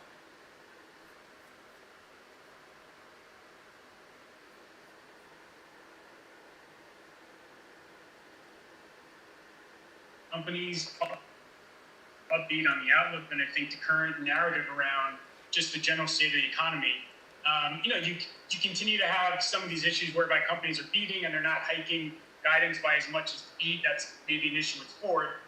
But again, I think you're very early in the year. There are a lot of risks on the horizon. This is still, earnings is by far the most important part of the equation for equities, and again, that remains, the big reason why I'm more optimistic than many people. This remains a very solid earnings. Yeah, Anastasia, just to use this as a read-through to the Fed decision tomorrow, we do have this resilient consumer. Jobs market is still incredibly tight here. Inflation, yes, it's moving in the right direction, but still high. What happens if the Fed doesn't actually take the option for another hike off the table tomorrow? I think the markets would be quite disappointed, right? Because everybody's looking for another hike and then a pause. And again, I'm really very much in the camp that the Fed should pause because, as you mentioned, inflation is coming down across the board. What's happening in the banking sector is certainly disinflationary. And here's another thing, Morgan. If the Fed stops at 5.25%, at that level of nominal Fed funds rate, we're going to have that rate finally be over and above the rate of core PC inflation. So I think that should be sufficiently restrictive and sufficient for the Fed, knowing that they're dealing with kind of the fallout from the banking sector. So I think they pause. And I do want to actually, Adam, agree with you and kind of share, some of the optimism with you. I think the U.S. consumer is remarkably resilient. I mean, and look at some of these results. The fact that, for example, U.S. consumers are spending less money on gasoline, and guess what they're spending that money on? They're spending it on food and beverage and services. And I think we might have seen that in some of the Starbucks numbers. The fact that consumers are still buying cars really tells you that, 6 or 7% rates on auto loans are really not that restrictive for the consumer, and even real estate is hanging in there. So, my underlying thesis is, the Fed pauses, the U.S. economy can actually handle this 5% rates because consumers have low unemployment rate, have excess savings, and when that's the case, they will continue to spend, and that should support the economy and support the markets. All right, on a day where it's red across the board for all the major averages, we'll take some optimism, guys. Anastasia, Marissa, and Adam Kristofouli, thanks for kicking off the hour with us. Thank you. Let's talk more about the pressure on the banks today with CNBC senior markets commentator Mike Santoli. He's joining us now from the New York Stock Exchange. Hi, Mike. Hey, Morgan. From when I first started covering markets, 30-ish years ago, one of the most unquestioned maxims on Wall Street was the market can't really make much progress if banks are not participating. Banks are this bellwether group, or at least rallies should not be trusted if banks are not involved. Well, if you look over a longer span of time, it hasn't really proven to be the case point to point. This goes back 15 years to March of 2008. That's when Bear Stearns failed. You've seen essentially dead money from the KBW Banks Index since that point. As a matter of fact, you go back 20 years, the KBW Banks Index is flat. We should keep in mind, Citigroup shares are still 90% off their 2006 high. Bank of America shares are still about half the level in 06. And yet the stock market, obviously, because of the mix of companies in the S&P 500, has in fact made a tremendous amount of progress. What you can't have is bank stocks going south in a very urgent way that says liquidation and financial conditions are tightening. That's what we have right now. So here, this is going to keep the overall market in check, even if it doesn't have the overall S&P 500 buckle to new lows. So I do think that's why we're paying attention, not because banks have to lead our way out of it. And when it comes to the Fed and when it comes to the way short-term yields have behaved, take a look at the one-year Treasury bill yield over the last year, and it's worth checking on this level relative to how it got here.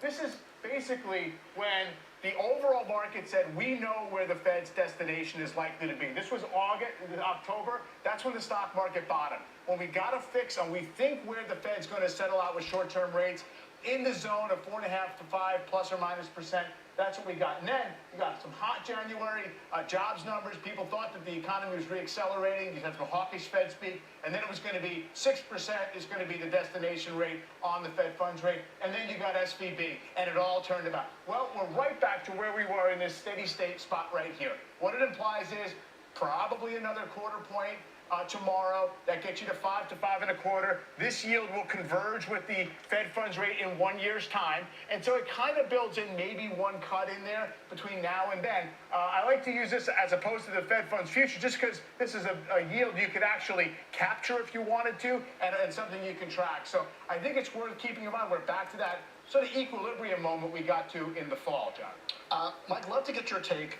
on what happened with the banks, particularly the regionals today. It seemed like Goldman Sachs had a note saying that short started it, but then others piled in, and sort of what that means based on what you said earlier about the KBW and sort of the role that banks play in the overall market. I'm not sure one single thing happened to actually prompt all the selling in the regional banks today. You do have this setup, though, where there was a failure for the banks to take a lot of relief from the FRC resolution, the JP Morgan taking it over. Yesterday, I would have thought that would be seen as a clearing event. It wasn't. Then SoFi earnings not so great. They were going to have to take some tough marks on some loans they're going to sell. I got a downgrade today. And then there was a report, too, that a big institutional manager was just selling wholesale out of a lot of the bank preferreds. Remember, the preferred stock of FRC went to zero. All that together, plus the Fed tomorrow is supposed to ramp up the pressure again by taking the yields higher on money market funds. Maybe that creates a situation where you don't feel like there's really a profitable reason to hang around, even though you have these banks trading below some stated nominal book value level. I think all that coming together ahead of a Fed meeting, it might be a washout moment, might not. Also, the idea that the JP Morgan type of deal, it's not really scalable. You know, you can't go across the entire economy and say one by one we're going to pick up these these troubled banks. So that's my best guess on what came together today. All right. Mike Santoli, thank you. We're going to see you later this hour. AMD earnings are out. Christina Partzenopoulos has those numbers. Hi, Christina. Hi. Well, what we're seeing is a top and bottom line beat for the company. They posted 60 cents EPS. That was 4 cents higher than what the street anticipated on revenues of $5.35 billion. Also a beat for non-GAAP gross margins. That came in line with expectations. The company guided for 50%. That's what we're seeing, 50% for this quarter, Q1. Interestingly, in the press release, there is a quote, for the second quarter, we expect sequential growth in our data center and client segments, offset by modest declines in our gaming and embedded segments. So there was a lot of concern about data center revenue, considering it contributes over 50% of the total revenue for the company. Data center revenue came in at $1.295 billion, so that is a little bit less than the FactSet's estimates, but overall you're seeing a top and bottom line beat, and the company is still relatively strong guidance, but we're going to get the actual numbers hopefully on the earnings call right now, and you can see shares just reacting slightly to the negative, just down 0.3%.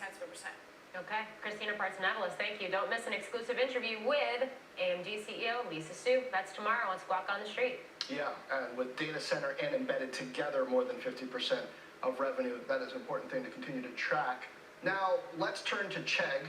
Worries over the impact of AI are growing as shares of the edtech company dropped by almost half after it warned on its earnings report. ChatGPT is hitting new customer growth. Some other education stocks, including Duolingo and Coursera, also taking a hit in sympathy. Joining us now exclusively is Chegg's CEO, Dan Rosenzweig. Dan, welcome.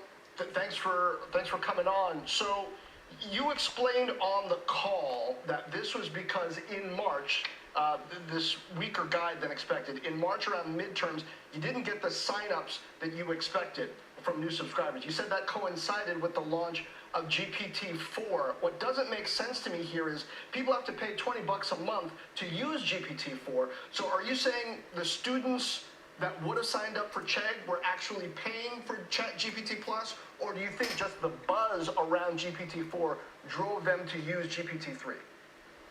It's the latter for sure. Okay. And I just want to make sure that people understand, first of all, we're selling millions of new customers. But coming out of COVID, we expected this year to see increased growth rate beyond what we were seeing last year. And at the moment, we just aren't seeing that. So overall, Chegg is an extraordinarily healthy company. We have more than enough cash to pay off our debt. We're generating a tremendous amount of EBITDA, a tremendous amount of free cash flow. And what we said was its students are becoming increasingly aware of AI and ChatGPT. The awareness has gone way up over the last several months. It's gone up 4 times. Usage has gone up 8 times for more things than just education, by the way. They just use it for a lot of things because they're learning it and they're interested in it, as you can imagine. So what we said was, at the moment, we just are seeing some impact on new account growth. And so therefore, we're just going to guide quarter by quarter for a while until our exciting product, which is called Cheggmate, comes out, which integrates in ChatGPT-4 and what Chegg can do. It'll only be available on us. All the data will be blocked off from ChatGPT. And so we're really excited about the future, and I think this is extraordinarily overblown, and I don't normally say that. I don't really talk about the stock price much, but this is just... this is quite a move. I mean, it's quite a move. It's quite a move for a company that generates free cash flow, generates EBITDA, and has over $200 billion in cash above our debt. Well, Dan, this is a market where we've seen some AI hype moves to the upside. This is one of the first AI horror moves that we've seen to the downside. So in a way, there's just a lot of volatility around this AI idea. But let me ask you here, what happens when GPT-4 comes out of beta with so many companies, including yours, and is in the wild? Khan Academy is testing an AI-driven tutor, Conmigo, that sounds like it's going to compete with Cheggmate. Is there a real issue here with AI? You facing more competition in your core market that AI is enabling, or no? No, we don't think we're facing it in the core market. We just think we're facing it as a result of an extraordinarily exciting platform shift that needs to be embedded into not just our services, but lots of services. And anybody who thinks that AI is not going to have an impact just isn't really paying attention. I mean, the fact is we didn't bother to get on the NFT bandwagon or the Bitcoin bandwagon. We didn't think any of those things were likely to be relevant to us or relevant necessarily at all. This one, though, allows you to do things that's pretty exciting. And so the magic of who wins in the end is the one that has the best experience, has accurate answers, which ChatGPT does not have, has the combination of what it can do with conversational real-time information, definitions and things like that, along with the proprietary database of over 90 million solutions and 1 billion different education pieces, where we train it against our data so that it's accurate and more relevant, more personalized, all things you can't get on ChatGPT. And one of the things that people need to understand is students can't be wrong when they do homework or when they learn things. ChatGPT is often wrong, and it's not going to be right anytime soon. And so as students begin to understand that, we're very comfortable that the launch of the combination of the two, which will be exclusively available on us, will be an incredible growth opportunity for us. The reality is we're not seeing any impact on our renewals, any impact on cancels. This is literally people that historically probably wouldn't have wanted to pay but would have. And we just saw it and we said, let's just do it quarter by quarter. And so this is significantly overblown in our opinion. Hey, Dan, it's Morgan. How many quarters? When we talk about when this is going to roll out, Checkmate's going to roll out, I mean, what is your timing? And can you give us a little more detail on that? And what is it going to look like to actually monetize this product?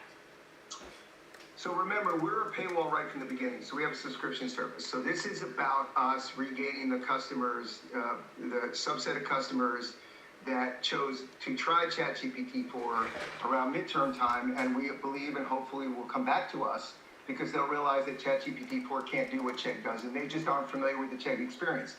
Chegg's existing customers love Chegg experience. They were doing at extraordinarily high rates. And second of all, they are subscribing to our more expensive product, which is counterintuitive to what we're just talking about. So we think this is a marketing conversation at the beginning, and it's a newness, and it's students trying it, and we think ultimately we'll win at the end. The product is going to roll out in beta this month. We have a video up on the website if people want to see what it could do over time. It's really exciting. So imagine the ability to have a tutor in your pocket that understands who you are, where you're at school, what your subject is, what textbook you're using, what the purpose of your question is. And so therefore, we can do things that ChatGPT 4 can't do, and only Chegg with ChatGPT 4 can do. And that's pretty exciting. A tutor in your pocket. Okay. Okay. Businesses that you're building out right now, they're still not necessarily a significant piece of your revenue, but could be in the future, whether it's foreign language, whether it's the skilling, the skill business that you're building out, career on board. How quickly can you continue to develop those and make those meaningful revenue streams as well? Yeah, so again, the core business is going to generate a lot of cash flow and a lot of EBITDA. And we're very excited about that, and we think this will return to growth as we roll out Checkmate and as we compete more effectively, and that's what it takes to do it. The skill side is actually growing quite nicely. So if you actually look at the way we break out the numbers, we break out another category, which skills is in. If you take out the ad business, which you said at the beginning of the year was going to be challenged, as you know, from ad businesses, and you take out the change in the business model that we did with textbooks, you can see that all of the growth is coming from skills. So right now, it looks like skills is going to be a very significant business over the next 2 to 3 years at the growth rate we're seeing now in our partnership with Guild. And we believe that next year it will be profitable. So we think we'll be one of the few skills companies that's actually profitable. So that is a line of business that we have a lot of confidence in right now and is performing extraordinarily well. So we look at the future as being very bright, but we looked at this moment and we said, let's not sit here and deny the fact that AI exists, that it's going to affect us, it's going to be bumpy in the short term. But we have a great plan to win in the long term, a great product, and a lot of cash and a strong balance sheet. And so we're ready to go. All right. Yeah, it's not all upside with AI when you get disruption. Dan, appreciate it. As we've been talking after hours on some decent volume, the stock up about 7%. Dan Rosenzweig, CEO of Chegg. Meanwhile, still ahead, we're going to talk more about the disruptive power of AI when we are joined by Box CEO Aaron Levy, whose company just announced a new integration with ChatGPT. Plus, Bitcoin, a rare bright spot in today's down market. We're going to discuss that pop with MicroStrategy co-founder and executive chairman Michael Saylor, fresh off of last night's earnings report. Stay with us.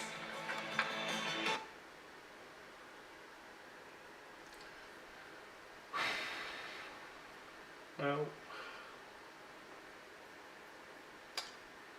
Pretty nice pop from 308 to 332 after earnings sent us up, came back down to 305, a 30 something dollar move off of MicroStrategy. Wow. If we look at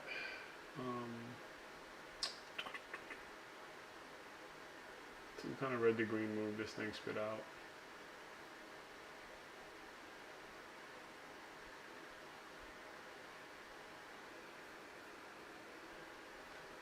What is closing? Let's see what ends up happening on the inside bar. You probably won't have a lot of move, but cost is on the inside bar. Lyft, Mara, FICO score, Nvidia inside bar. This thing was up. Mara 7%. Alright, cool. Let's check out another one. Option volume 2.0.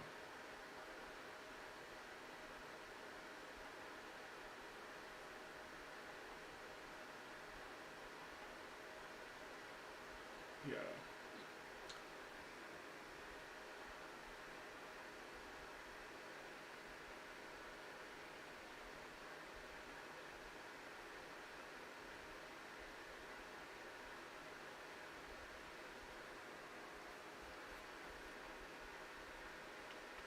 Etsy, ramping up. Oh, keep forgetting to look at this damn thing.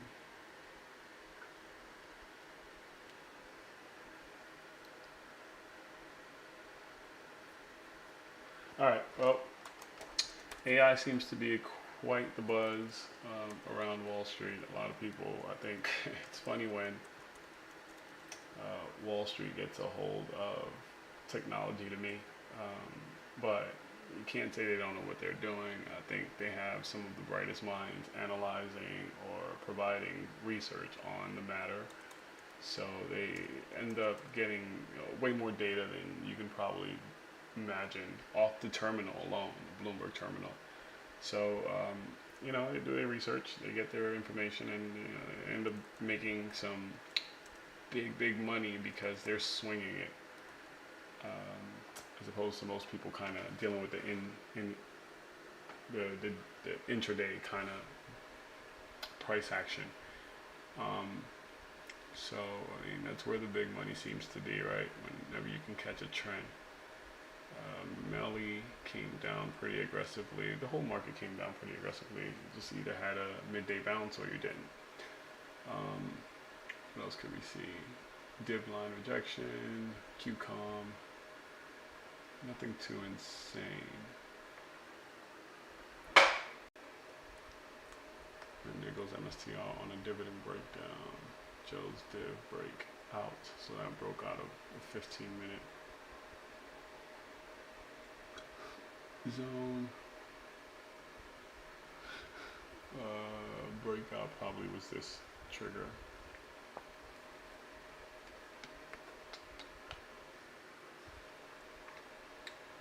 Poorly. Like, where's the breakout?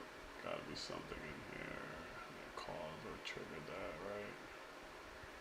21 at 36. What a move.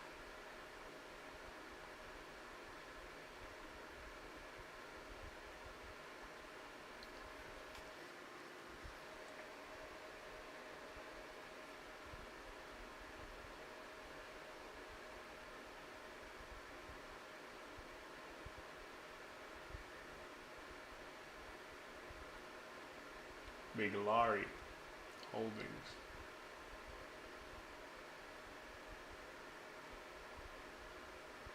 Okay.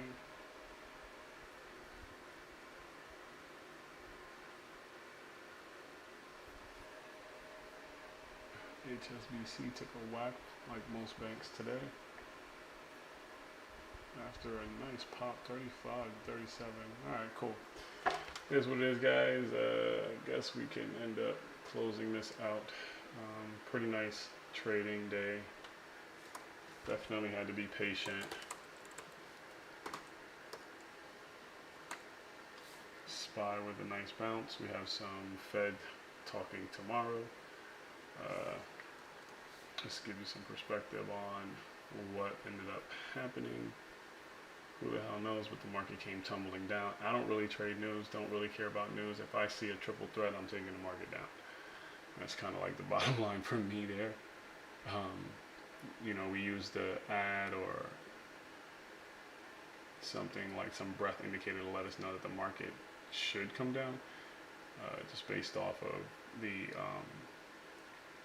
way the money is flowing out or the number of stocks are declining. And yeah, it went straight out the open, man. This blue candle came in on SPY and didn't give us a shot. I ended up trading in Q. You had these levels pre-market, and they were really supposed to act as, I think, demand. Well, no, not really. It's breaking down, so that's pretty much your supply line there, supply line up there. And it just basically rejected this 414, 415 area. Came all the way down to 408, 407. Could have touched 405, to be completely honest. Anyways, just straight up 15-minute candles that were just so violent, so crazy to the downside. We end up going to the 4-hour and drawing this trend line here at the bottom to determine whether or not the market could have peaked to the downside, right? Like 1, 2, 3, 4, 5, 6 touches on a trend line. So we're like, all right, well, this thing could keep falling, but there's a trend line, right? Like there's nothing you can do other than try to, you know, do whatever kind of technical charting that you believe is works, and you kind of take it from there. So after establishing this trend line that's on the daily and the 1 hour, a 4-hour, we went back and saw that the 1 hour was building demand. 15-minute established that at around 11 o'clock, 11:15, 11:30. I said, if this thing pulls back and double bottom, I'm in this. You can't really tell here, but if you come over here and you look at this pullback, that's kind of a higher low scenario. This was the kill candle. This thing right here got everybody out thinking that that was the basing out area, which it probably was. It just, you know, that's just how the market plays. So anyways, immediately I took NQ to the upside on a reversal play. And the way we play this is to the top of the Bollinger Band, getting in, risking lows, yada, yada, yada, yada, yada. This is what that looks like today. So we're just really looking for a double bottom, and this is how we take this trade every day, if it presents itself. So that's that wick. The kill candle came back up, market came back down. We entered, and this was a crappy entry if you ask me. 2.8 was kind of a crappy entry. That's me giving the market some room to kind of bounce on me. You know, like I want to take it in down here, right? 17, so that I can take this 28. I want to take this entry as low as this, as close to this line as possible. Sometimes you miss it, and you know, you just kind of have to get into the market. But this is the area I want to get into. Now, if you look to the left and you see wicks, the idea is that someone is buying this market up. You don't know who it is. You don't really care who it is. There's no way retail is producing wicks like that. It's just bots, orders sitting down there. All right, cool. So let's take along and see what happens. It's kind of like the general idea. Now go ahead and exit this damn play. All right, cool.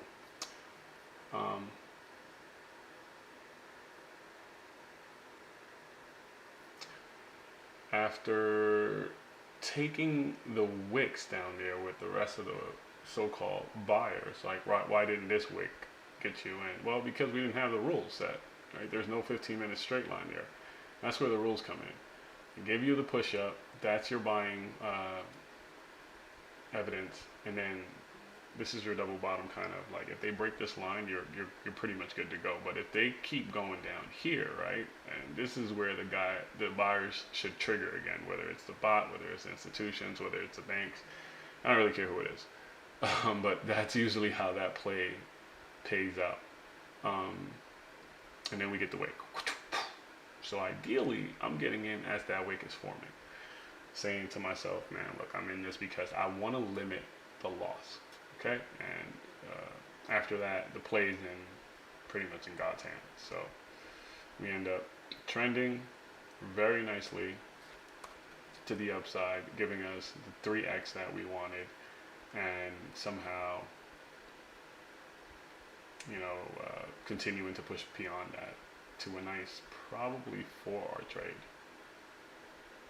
Right, like this trade right here is monstrous. You're only willing to lose that to gain that. Let's just look at this in terms of points. So to the downside, that's about 19 points. To the upside, that's 92 points. That's a trade, right? We barely even scraped that. We got out like 40, 50 points, which is cool. It is what it is. We'll get better as time goes on with this whole trading thing, but that is a monster move. And maybe you just ride this as long as possible, and now you're getting out at 88 because they didn't really violate that, or you get out here at 71 because now they violated it clearly. And this is just your exit move just for another leg up, right? And Cyan usually should go back into green. Cyan should go back into green, but if nothing is perfect, now the trend is bearish. It was kind of bearish there. So that's how you take that trade. The trend trade today was hard as hell. This down move was so violent that they never made it to the money zone. They never gave you an entry inside of that red line.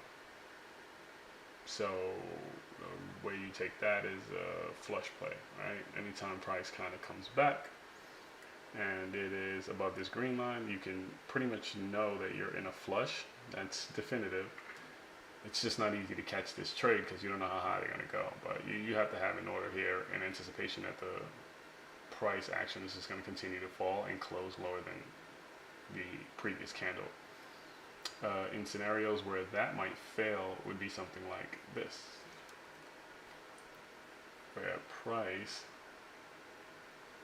let me show you a clear one right here. Price triggered the flush, came back up, did not quite make it above this candle, so you get in, and once that candle closed, you really don't want to see this price action here, right? You don't want to see that thing kind of break above or close above that previous candle because we should be making lower lows in a flush. Now, it's up to you, the trader, but ideally, if you knew or felt or, you're like, I don't give a damn, this is a macro bear trend, you're just reloading up here at the money zone because that's the next play that they gave. Kind of makes no sense to get out at 99 and reload at 301. So you double down, boom, boom, you get that play, boom, boom, boom, boom, boom, boom, boom. Now, that is, again, based on your trading style, because if this thing rips through that money zone, decides to rip through the 15, touch the 1, you'll be looking at a trade somewhere up here, and, and now you're too far away from home. 96 to 15, maybe not, who knows. But, like we probably have a look. This is a clear sign for the other side. This is an upside push phase that triggered at 9:35. After falling and bouncing off of, there was 1 hour demand down, I think down here somewhere, right? So we get there on a flush. Well, let's just trigger that before that. 9:30 straight up market goes up. Triggers, and then it comes down. You're trying to get in somewhere here on a push play, and then the market keeps coming down, literally closing lower than this candle. That's a mean move. 303 to 283. There goes. You should stop out. However, this candle keeps you in. Now you're down to 6.6. It's like 40 points. That play is not an easy trade. It's something that you have to have crazy strict rules for. And I don't know, maybe somewhere here you just get out. If you get in at 04, you lose 4 points. Doesn't look good, bail. This candle probably happened so fast you don't even have the chance. So you have to kind of have your orders kind of preset. So they end up going down there. All right, no problem. Bouncing back up, hitting that supply zone again. This is where we took our shorts. And hopefully if you didn't get out here and you survive this bounce, you're getting out right here, right? For a possible break even, maybe losing 2 points. We take the shorts, and the reason for this was a triple threat bearish market. So we just entered on a 1 hour bear pullback money zone, and it just started tumbling. So, that was the only money zone play they gave us. Maybe this one here, maybe that one, pullback, and then it was just a wrap, off to the races. So we do this 3 plays every day. That's all we look for. Money zone, reversals, push or flush. That's it. That's your playbook. I'm not trying to, make this thing more complicated than it is. The market's either gonna do this type of, money zone rejection. It's gonna give you a 15-minute or a 5-minute demand. It's either going to, see if we can find a push play. Look, push, rest, trend, push, right? And that's it. It's gonna keep doing that. And if you can just understand that that's what the market is doing, you can create whatever rules you need in order to enter those plays. Like I said, like on a push like this, you get in right here, market doesn't quite close higher than the previous candle. Your rule could be, nah, man, I'm reloading at the money zone. You reload at the money zone, now you kind of start getting to that area where you have more contracts to shell out of there. Might be a play that works for you. And I don't think there's anything wrong with that. Your rules are your rules. And that's what either is going to make you money or not. Just back it by some data. On that note, peace out. This episode has gone way too long.